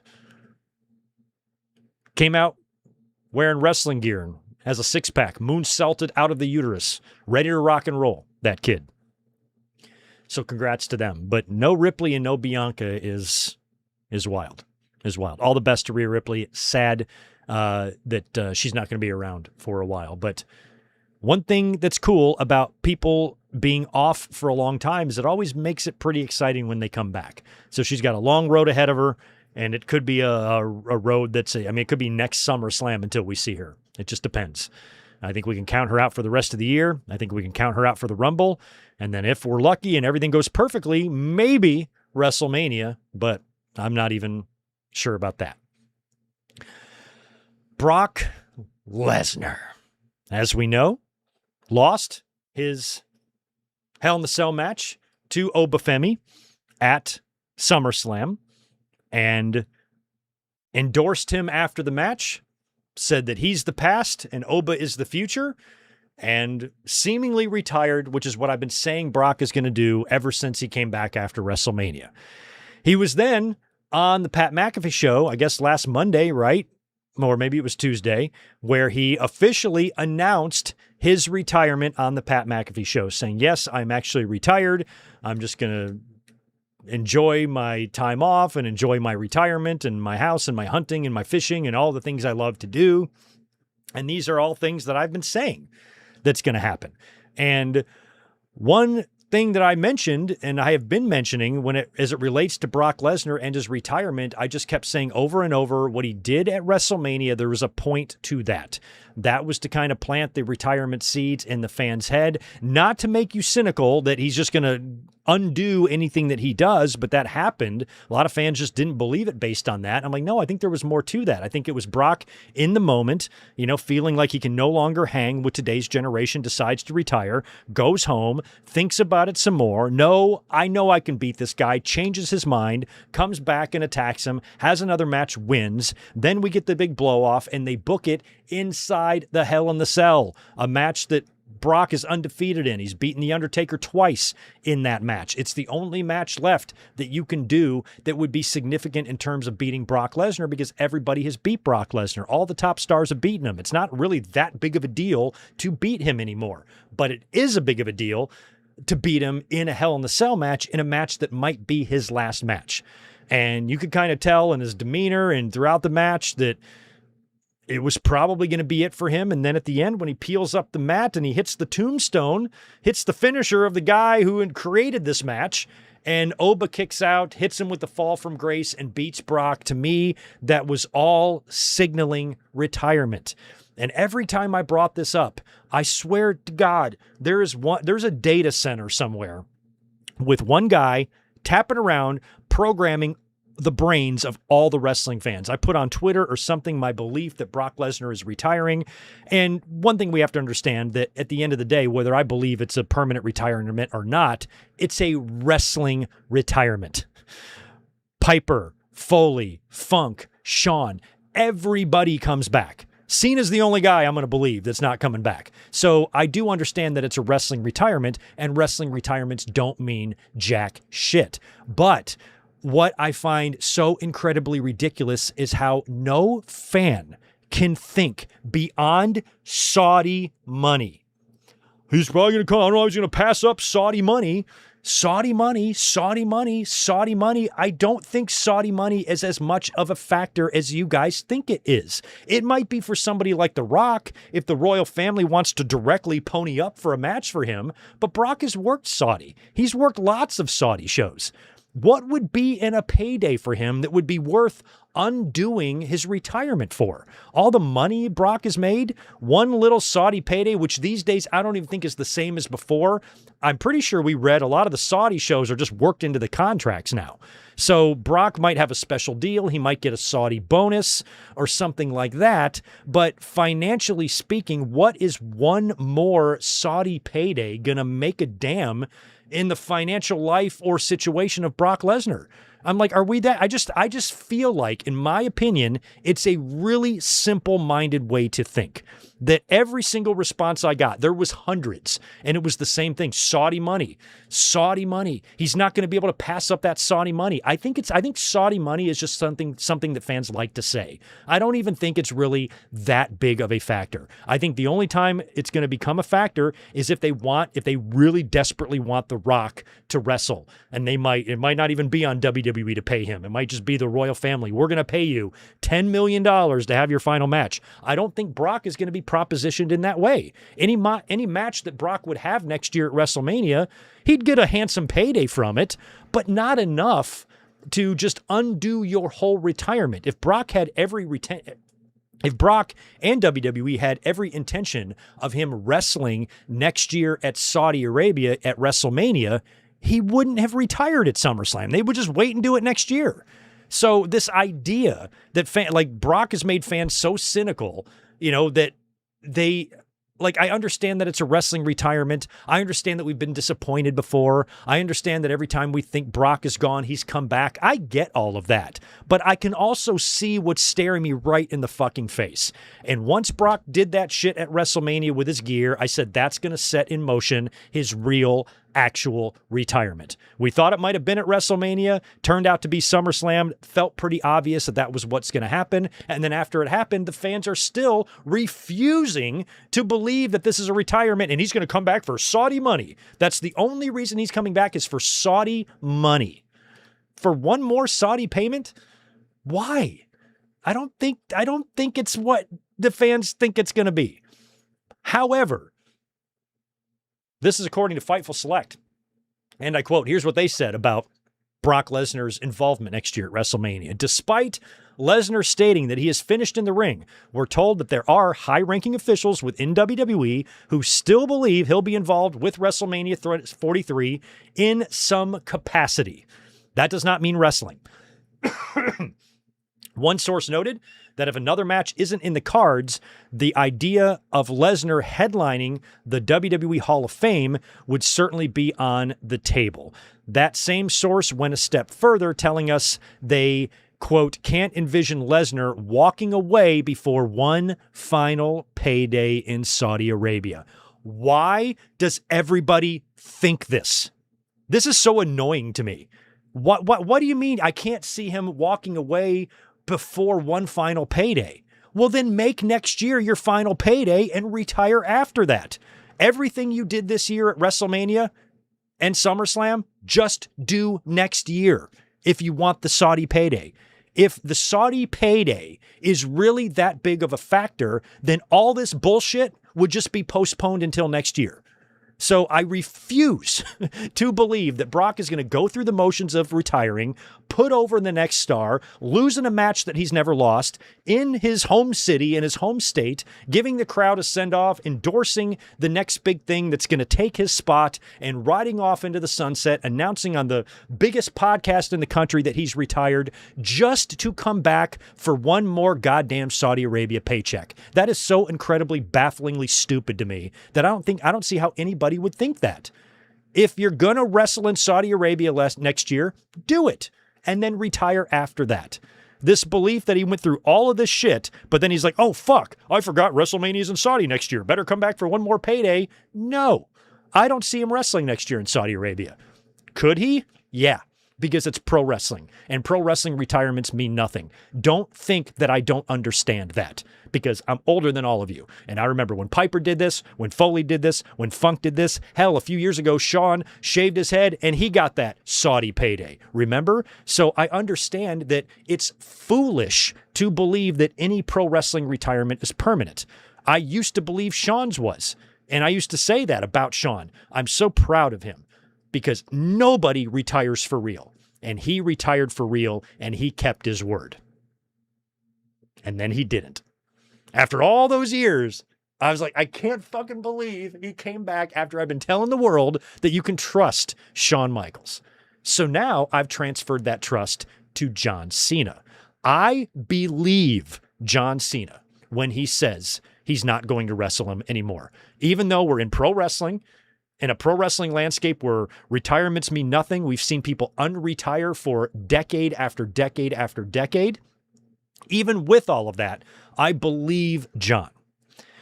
I believe Brock too. I'm choosing to believe Brock. Boy, Greg, you're pretty foolish. He's going to come back and get that Saudi money, I suppose, but all that's going to do is make Brock Lesnar look stupid.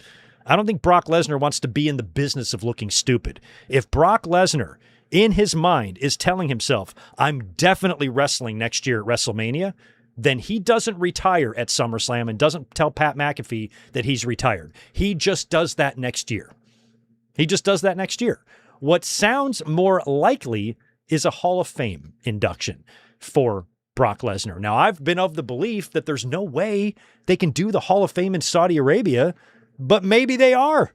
They might. I thought for sure you would have to tape that here in the States like a week ahead of time. Tape it in the States the previous weekend and then air it that Friday after SmackDown or whatever ahead of WrestleMania. But they might actually be doing the ceremony in Saudi Arabia.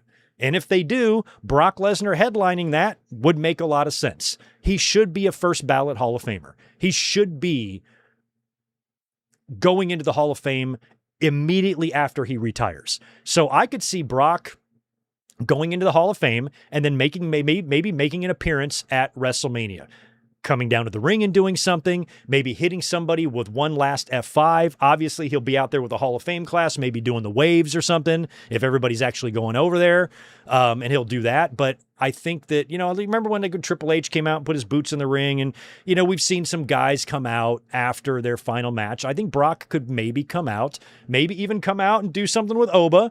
If he's got a championship match or something like that, or maybe attacks Oba after he wins the title and now Brock's back and he's going after the championship and the Hall of Famer is coming out of retirement or something like that. But right now, I believe that this is a Brock Lesnar retirement. I also believe that he will not wrestle at WrestleMania next year, but I do believe he will probably be there because he has to go into the Hall of Fame. And if he does go into the Hall of Fame, and that is the plan, they got to do the thing where Undertaker comes out and tells him, So maybe there's going to be a Brock appreciation night or something on Raw in a few months or something like that. I don't know how or when they're going to do that. Or maybe it's just a digital thing.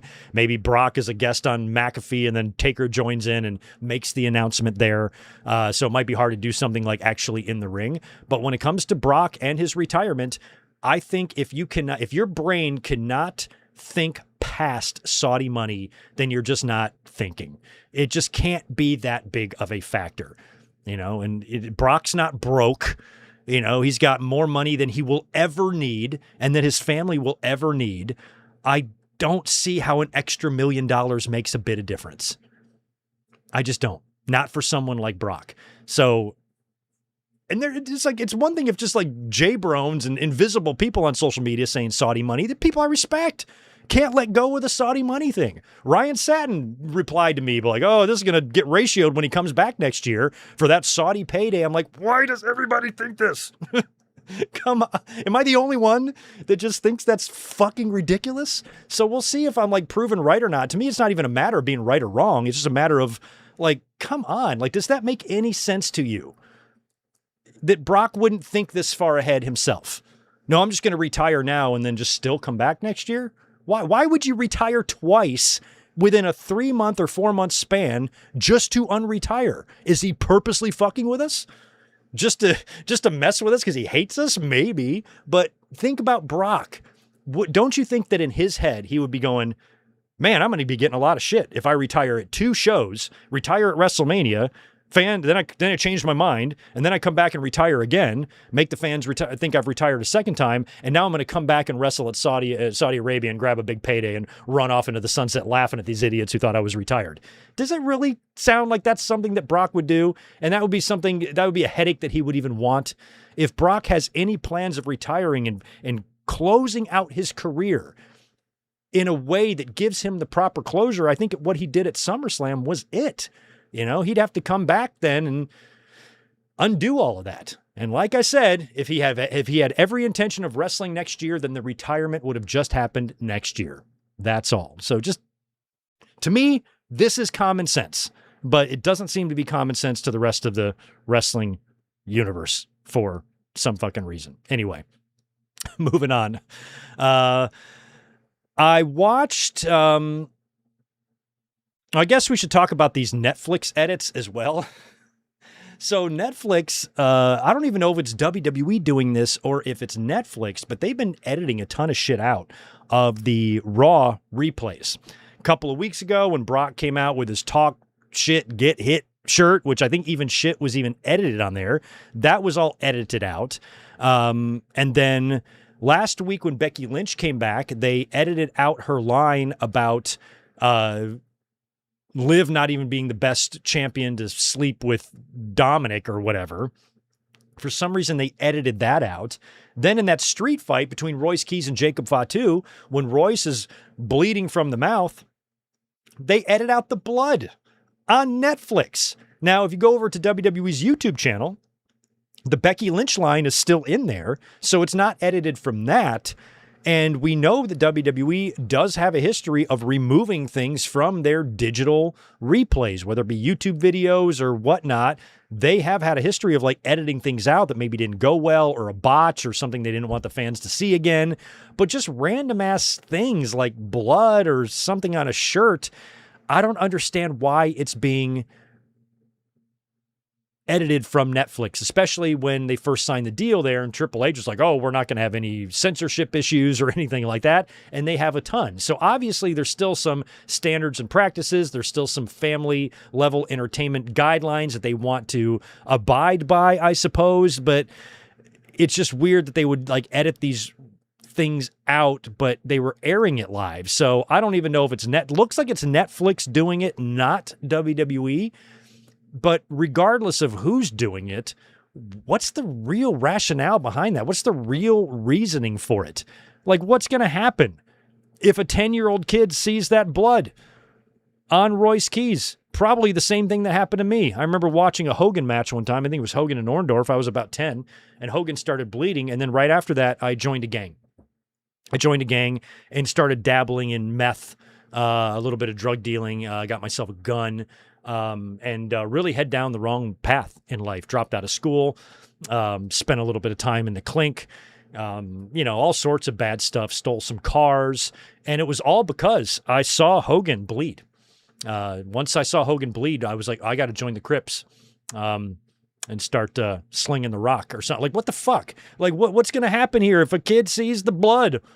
Oh, no. So stupid. Anyway, the Netflix edits are funny. I just thought I would bring those up. I finally caught up on some of the Dark Side of the Rings, too. Watched the Renegade one the other night, and that one was kind of sad because Renegade did seem like a pretty decent guy. Just, what he went through and this clone of the Ultimate Warrior. There were some things that I didn't even know about. I didn't know that the Warrior actually endorsed him. He was at an indie show and Warrior was there and Warrior kind of put him over. I didn't even know that. I just thought this was a guy that they thought looked like him and then painted him up to be like a knockoff Warrior. And I'll never forget, I was watching the night the WCW pulled this stunt. That's why every time I hear Eric Bischoff say something absolutely fucking stupid on one of his podcasts, the way he criticizes anything, I'm like, this moron has no business criticizing anyone. He was even on this episode trying to pass the buck to Hogan, make it sound like it's Hogan's idea. No, Bischoff, it wasn't. It was probably yours. And it was such a dirty trick, too, because at the time when I watched that night, the pay-per-view, I didn't watch the pay-per-view. I watched the pre-show. And I think back in those days, the Sunday night, maybe it was the main event show that came on,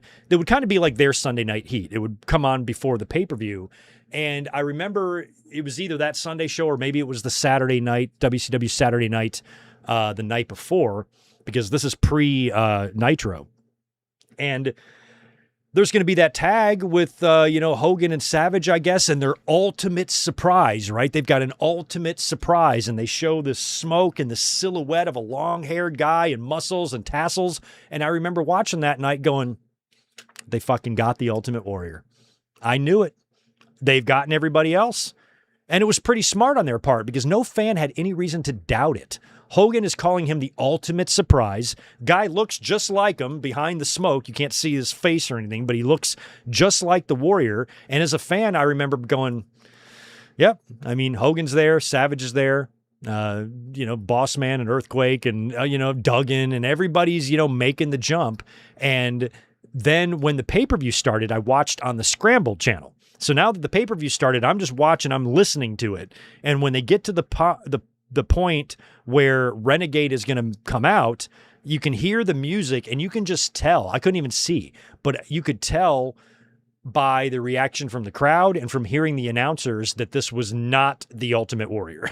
And it was just, you thought the new Razor and Diesel was bad. This was worse. And Renegade, the man, he kind of was like a dancer. My favorite was his friend, the guy, the white-haired friend. Oh my God, some of the things he was saying.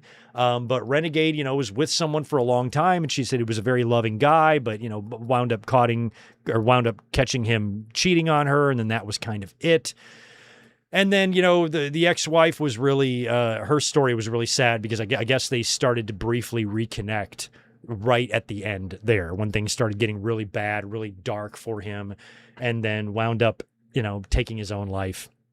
And it was a really sad story. And WCW just kind of did him dirty because they talked about how the locker room treated him and how nobody liked him. And he was kind of bullied a lot and he was left on his own. And, he just didn't have any allies, any friends, any support in that company. He was brought in as a direct Ultimate Warrior ripoff. He was getting a lot of flack for that. Heard that at every show he went to, calling him a fraud and whatnot. And it was just, the business does have a history of chewing some guys out and up and spitting them out. And they also have a history of completely fucking somebody's life to the point where they're no longer here. And I think Renegade and Canyon are good examples of that. And it was a shame. It was a decent watch. It was one of the episodes that I was interested in because I remember that whole entire story. And I watched the Boss Man one too, the Big Boss Man one me and Elizabeth watched. And I think with that, I was curious, how dark that was going to be. Ray Traylor died very young, but outside of that, he didn't have a lot of the legal problems and a lot of the problems that other wrestlers had. He did have the problem with the drugs, and he did live in Georgia and was using the same doctor that was supplying Chris Benoit with all of his pills. So that was probably the darkest part, is that Ray got caught up in that, but he did clean himself up. But by then, the damage was already done to his heart, and he suffered a heart attack, very similar to what Davey Boy Smith went through and Eddie Guerrero, and the years of prescription pill abuse catching up to you like that.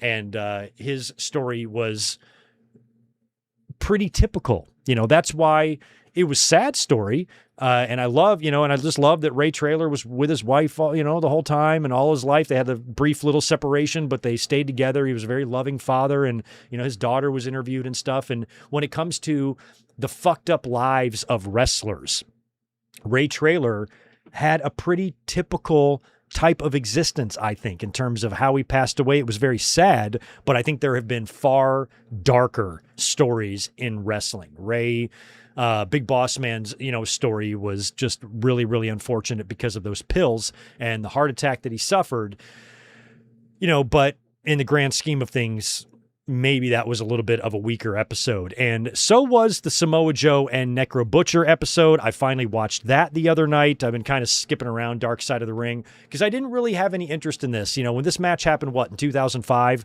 I was watching some WWE, but that was the same year Eddie died, and I was, kind of checked out. Plus, I was 28. I was having a good time. I was living my life, having fun with friends, beginning my career. I had a lot of things going on, and finding alternatives to WWE was not something I was really doing. I never watched Ring of Honor, never gave a shit about it.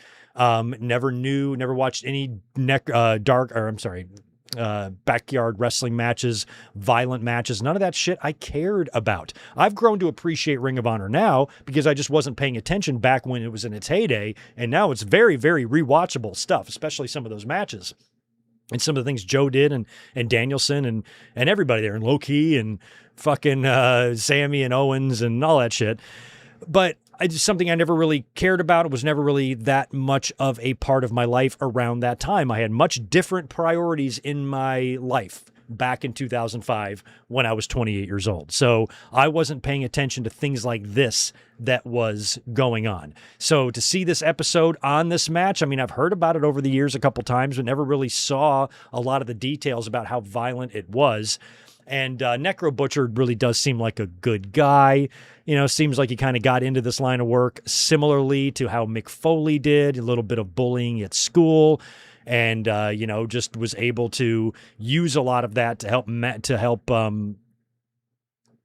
help him deal with the level of pain and bumps that he would take to be the type of wrestler he was. Because he was a big guy, very Brody-like, the way he swung wildly and was just a complete wild man, but he was in no shape at all. Doesn't look like he's ever exercised a single day in his life, but made a name for himself, much like Nick Gage did with this violent type of wrestling. So when they showed the story about how him and Joe came together and he roughed up those 2 Ring of Honor students at that indie event, and then that turned into this giant match, and Joe and Necro were both interviewed for this thing, and Joe was basically saying, like, it was his masterpiece, and I was just going out there to do whatever he wanted, and he wanted me to fuck him up, so I did, and it was gnarly. You had Rob Naylor on there, which is cool to see him. Spoken to him a few times. And everybody giving their 2 cents about how just extremely violent this match was and how Necro kept coming back and coming back and coming back, and some of these bumps on the concrete and the massive amounts of blood loss there and his refusal to die and then finally succumbing and Joe beating him. But, excuse me, even though I thought it was a pretty weak episode, I never knew much about Necro Butcher, and he did come across as a really likable guy, and apparently he had battled cancer and had overcame that and had gotten back in the ring from that. So he would still wrestle, and maybe even still does way into his older years, but he never really made it to the big time, to WWE and WCW or anything like that. Excuse me. Or even TNA for that matter. So felt bad for him to go through that amount of abuse to your body, for so little, but it was what it was. And so I finally got caught up on the dark side of the rings, knocked out the Renegade, Joe and Necro, and Big Boss Man. Oh, here we go. Malachi / Alistair Black, I guess, is officially a free agent. He released a video. A lot of wrestlers do this now, like releasing their videos and their little vignettes or their hype packages about their free agency. And Black gets out of bed, walks through his trophy room to see his belts and his masks and his robes. Then he goes and works out a little bit with the punching bag. And then it cuts to a shot of him with a completely shaved head. So Black has shaved his head, got rid of the mohawk thing on top, and now he's going to be completely bald, and we will see if he turns up anywhere else. Still appears to be in tremendous shape based on the video. Although I don't know if AEW is going to have any interest in him. And now since he's, his wife as well was also released, I'm sure the two of them would like to get a package deal. But I've heard through sources that Zelina is not really well liked in many locker rooms. So AEW might be maybe willing to bring him back, but not her. But they might not be willing to bring either one of them back. And I think maybe just TNA might be the best place for him to go, because if he goes to TNA, he can easily be world champion there, which I don't see that happening in the other two companies. So all the best to Alistair / Malachi Black. Finds himself in a weird situation here, going to AEW for all those years. Felt like he was mentally checked out and wanted to go back to the WWE the entire time he was there. Finally, when he does go back, he's there a year and gets cut, and now he's back to square one. So we'll see where Black might land. I'm sure he'll land somewhere. I just don't think it's going to be in AEW. I think we're going to see New Day there, absolutely, maybe even as early as Wednesday, but not Black. But I could totally be wrong. Last night at House of Glory, shout out to our friend Solomonster, who does work over there for them. Zilla Fatu dropped his Crown Jewel Championship to Amazing Red in what appeared to be a terrible match. Everybody was kind of shitting on it. Did not seem like a good final match for Zilla, but he got a hell of a send-off there from the fans and from the locker room, and word is that he is heading, most likely anyway, to WWE. And that makes me nervous for Roman's upcoming championship match in Mexico, that maybe we're going to see Zilla Fatu come in and join up with the Bloodline, or maybe he comes in to back up Solo Sikoa. We don't know, but it sounds like the Bloodline is probably going to add another Samoan to their crew. We've got some concerning / sad news as it relates to Jim Ross. He revealed some things in his latest podcast, episode number 1. He has brain surgery this week coming up in Oklahoma. I think this is to reduce some pressure or something on his brain. He's talking about it. It's scheduled a week out, so hopefully it's somewhat routine, but brain surgery is really bad, and Jim Ross has had an assload of medical problems over the past few years. We've really been able to see and watch his decline in real time since AEW has started, and it's been really sad to see him, kind of deteriorate. And the last time he was on TV, I had said, I think in the podcast or the review that night, I said, it's time to start thinking about how to give Jim Ross some sort of a send-off, because he cannot do this anymore. He cannot call a 4-hour pay-per-view. He can barely get through one match. And it's nice to have him out there. It's nice to hear his voice. It's nice to have that link to the past. I'm really glad that Tony Khan brought him in to be a part of those early days. But Jim Ross nowadays, he's really struggling. And apparently, according to him, his AEW contract is also up at the end of the month. And he expressed desire to have the end of his career planned. I think that sounds pretty important to him. He wants to have some closure there. He wants to have a final night in the business. And I'm hoping that AEW and Tony Khan can give him that. I think it's not going to be, I don't think Tony Khan's just going to let his contract lapse and say, see you later, unless Jim Ross tells Tony, hey, Tony, appreciate everything, but I think I'm going to go have one final moment in WWE before I retire. And Khan's like, cool. Otherwise, even if Jim Ross isn't under contract, it's not like he's going to jump ship, to WWE. He's probably somebody that would be pretty safe to work without a contract. Even if he's got to deal with health shit all month long until his contract lapses, maybe Tony can bring him in one night to call a main event Dynamite match or to do something and have some sort of a send-off. Because to hear him express that desire really wants me to see that happen for him. I really hope he gets that closure. But a lot of it could be based on his health. Who knows if he'll even be physically able to do anything once he has the surgery and a few more weeks go by. He's still doing the podcasts, so he can still talk, he can still do stuff, but things are really winding down for Jim Ross.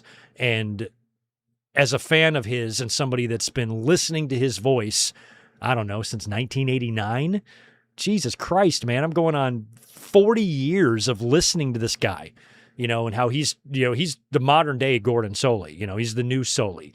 And, you hear all the people that Jim Ross got over with his sound bites and with how he calls matches. We will never have another Jim Ross again. He stands out over all of them, over Joey Styles, over Gordon Soley, certainly over Michael Cole, over Vince, over Jesse, over Gorilla. Jim Ross is the GOAT when it comes to pro wrestling announcers. And I really hope that he has the send-off that he so desires. All the best to Jim Ross. And hopefully we do get some closure for him. Maybe, if he's not under AEW contract, maybe both companies can do something for him. Maybe AEW can have a send-off, and then maybe WWE can invite him in and do something for him as well within the next year or something. But you can tell with Jim Ross's health that his days of being a full-time announcer are done. His days of being a part-time announcer are probably done. And he should probably be calling it a career sooner rather than later. All the best to Jim Ross. Real quick here, I just want to comment on this feller.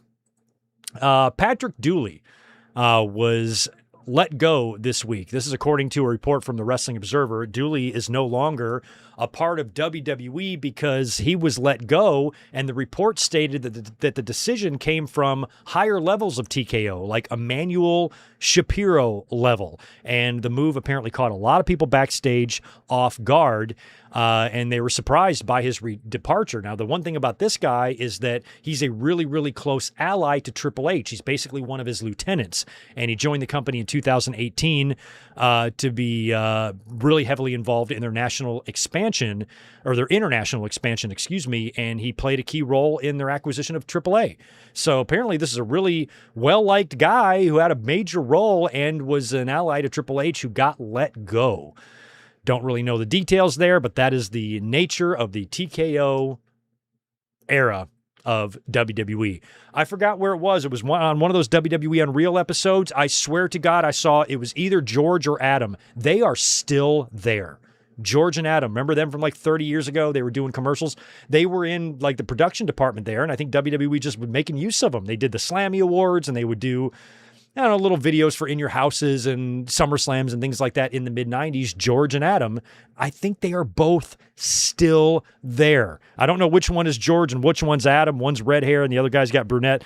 Maybe George is the one who pissed his pants at the Slammy Awards. I think that's who I saw on one of the Unreals. Anyway, it sounds like George and Adam could still be in the company, yet guys like this who hold a role like Patrick Dooley had since 2018 is already gone. It's just wild.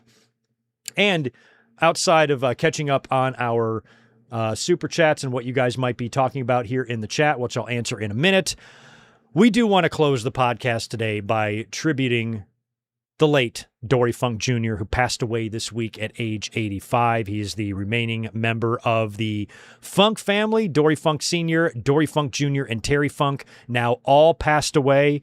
And this, it's sad. It's sad to know that there are no more Funks running around.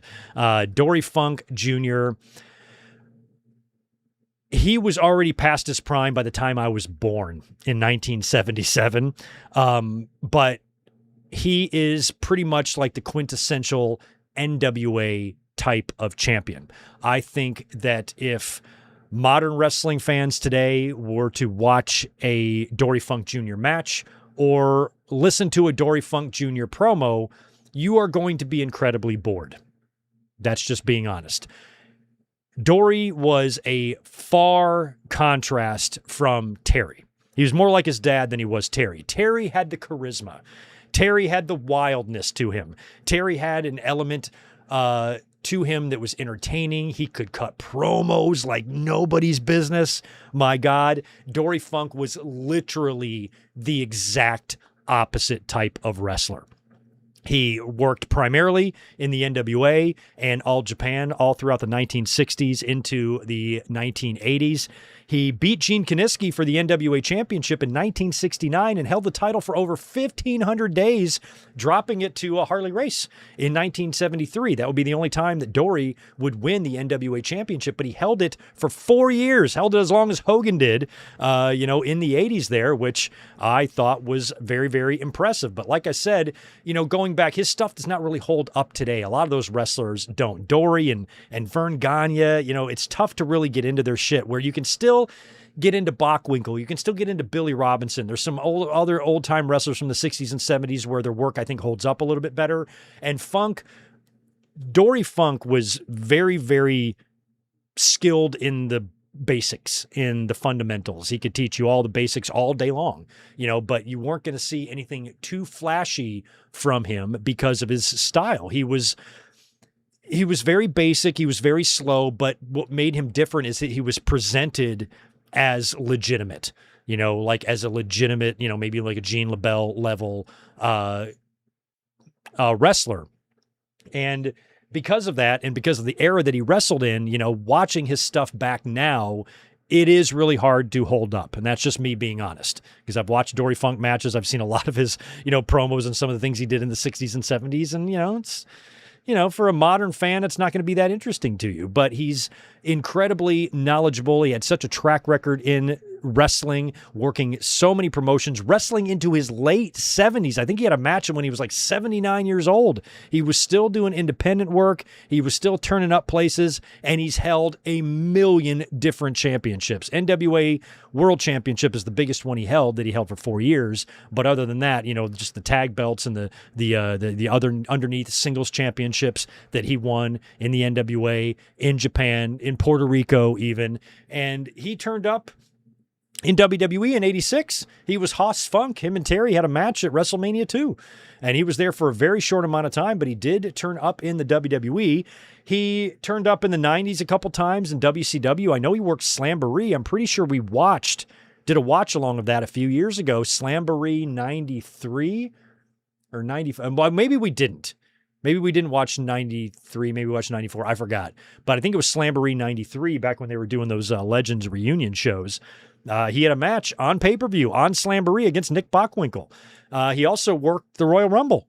Him and Dickie Murdoch worked back-to-back years. They were a tag team too back in the day, if memory serves. But Dick Murdoch worked 95, and Dory Funk Jr. came in to work the Royal Rumble in 1996, and he worked a match against Rob Van Dam in ECW in 1997. So it was cool to see Dory and Terry both work ECW matches in 1997. But what I liked about Dory and Terry is that these two brothers could not be further apart. I mean, they were polar opposites. Now, Terry early in his career was more tailored like Dory, but then he started becoming, the middle-aged and crazy character and made a whole different separate name and legacy for himself. And I think the Funk family would have been a legendary family regardless, based on Dory Sr. and Jr., but it was Terry. It was Terry that really, I think, lifted them to legendary status, that puts them in the same category as the Harts, as the Guerreros, maybe even the Grahams or the Von Erichs. There's a lot of them. But Dory passing away felt like the end of an era. And it was just weird to we knew it was coming. He's old, I'm surprised he's still alive actually. But, when he finally passed away, I'm like, wow, all the Funks are gone. I mean, sooner or later, all the Harts are going to be gone, But I really enjoyed seeing like the outpouring of love from not only wrestlers of yesterday, but current wrestlers. Some wrestlers, who are still in the company have had interactions or maybe even trained at Dory's school. Dory trained wrestlers too, so there's been a lot of guys who, that have his fingerprints on them. Dusty is like that. Stu Hart is like that. So Dory's contributions, I think, will live on for decades to come still, even in these days. So it's a big death. It's a big one. Rest in peace to Dory Funk Jr. Condolences to his family, his loved ones, and all of the wrestlers who he interacted with or touched or trained or worked with or anything like that. It was fun to see all of that love and support coming out for Dory this week on social media. Rest in peace, Dory Funk Jr. And almost rest in peace to this podcast. I got to get out of here in about 15 minutes, but let's see what we got here for Super Chats. I want to knock out any ones that I have missed. I got this $10 from Chris Ludek. What's up, bro? Thank you for that 10, my friend. Which summer was better? 97 with the Hart Foundation versus Canada and the peak of the original NWO, or 98 with Austin McMahon and Goldberg's rise? Easy. 97. 97 was my... Also, how about another Vault compilation next week? Hey, I like that idea. Yes, that's a good idea. Sold. We're doing it. Chris Ludek has chosen. I just got to come up with matches. Tomorrow night when we're shooting the shit during the watch-along, let's start coming up with matches for next Sunday, and I'll put together a Vault watch-along. That's a good idea.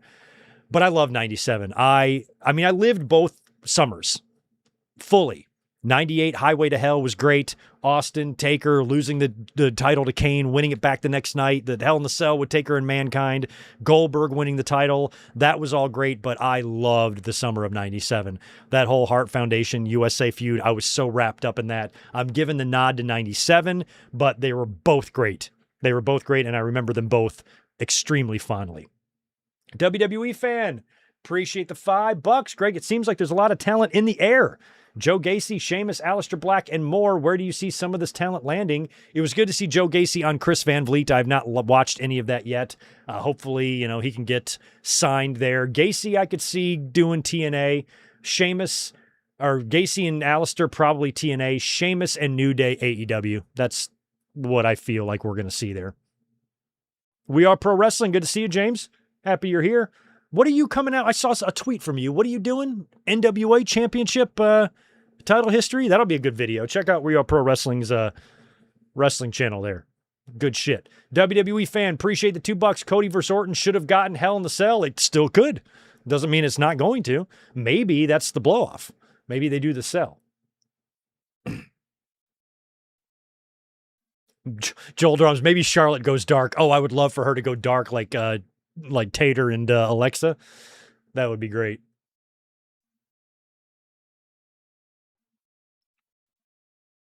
Oh, maybe Ilya Dragunov with Shinsuke. Yeah, I mentioned Enzo. Maybe Enzo's going to join Shinsuke. But if it's not evil, Ilya Dragunov could be good. We need to use him, for fuck's sake. 2 more from Chris. Where is the Hurt Syndicate?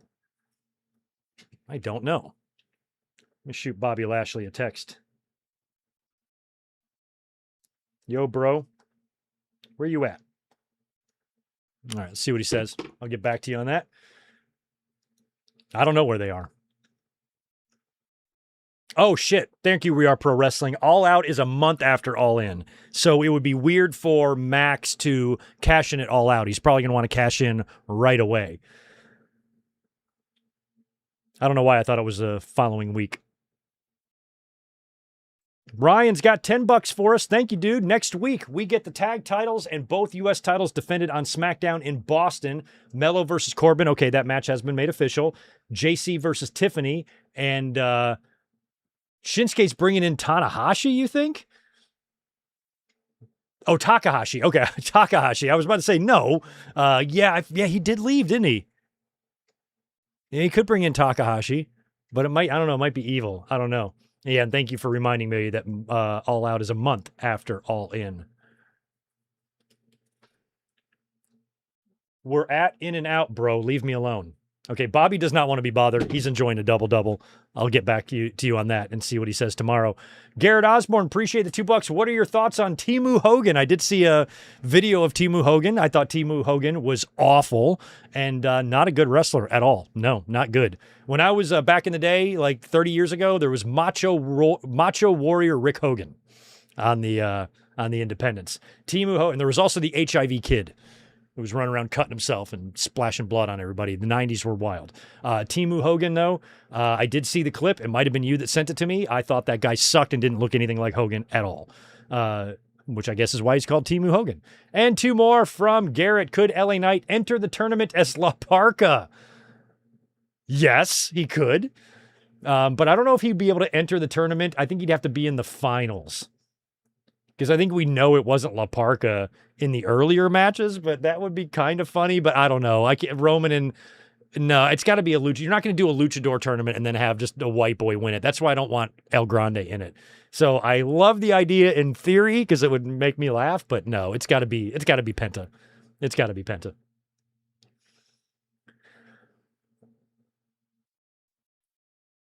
Oh, for sure. Tatum Paxley. You can definitely see Daphne in Tatum Paxley, 100%.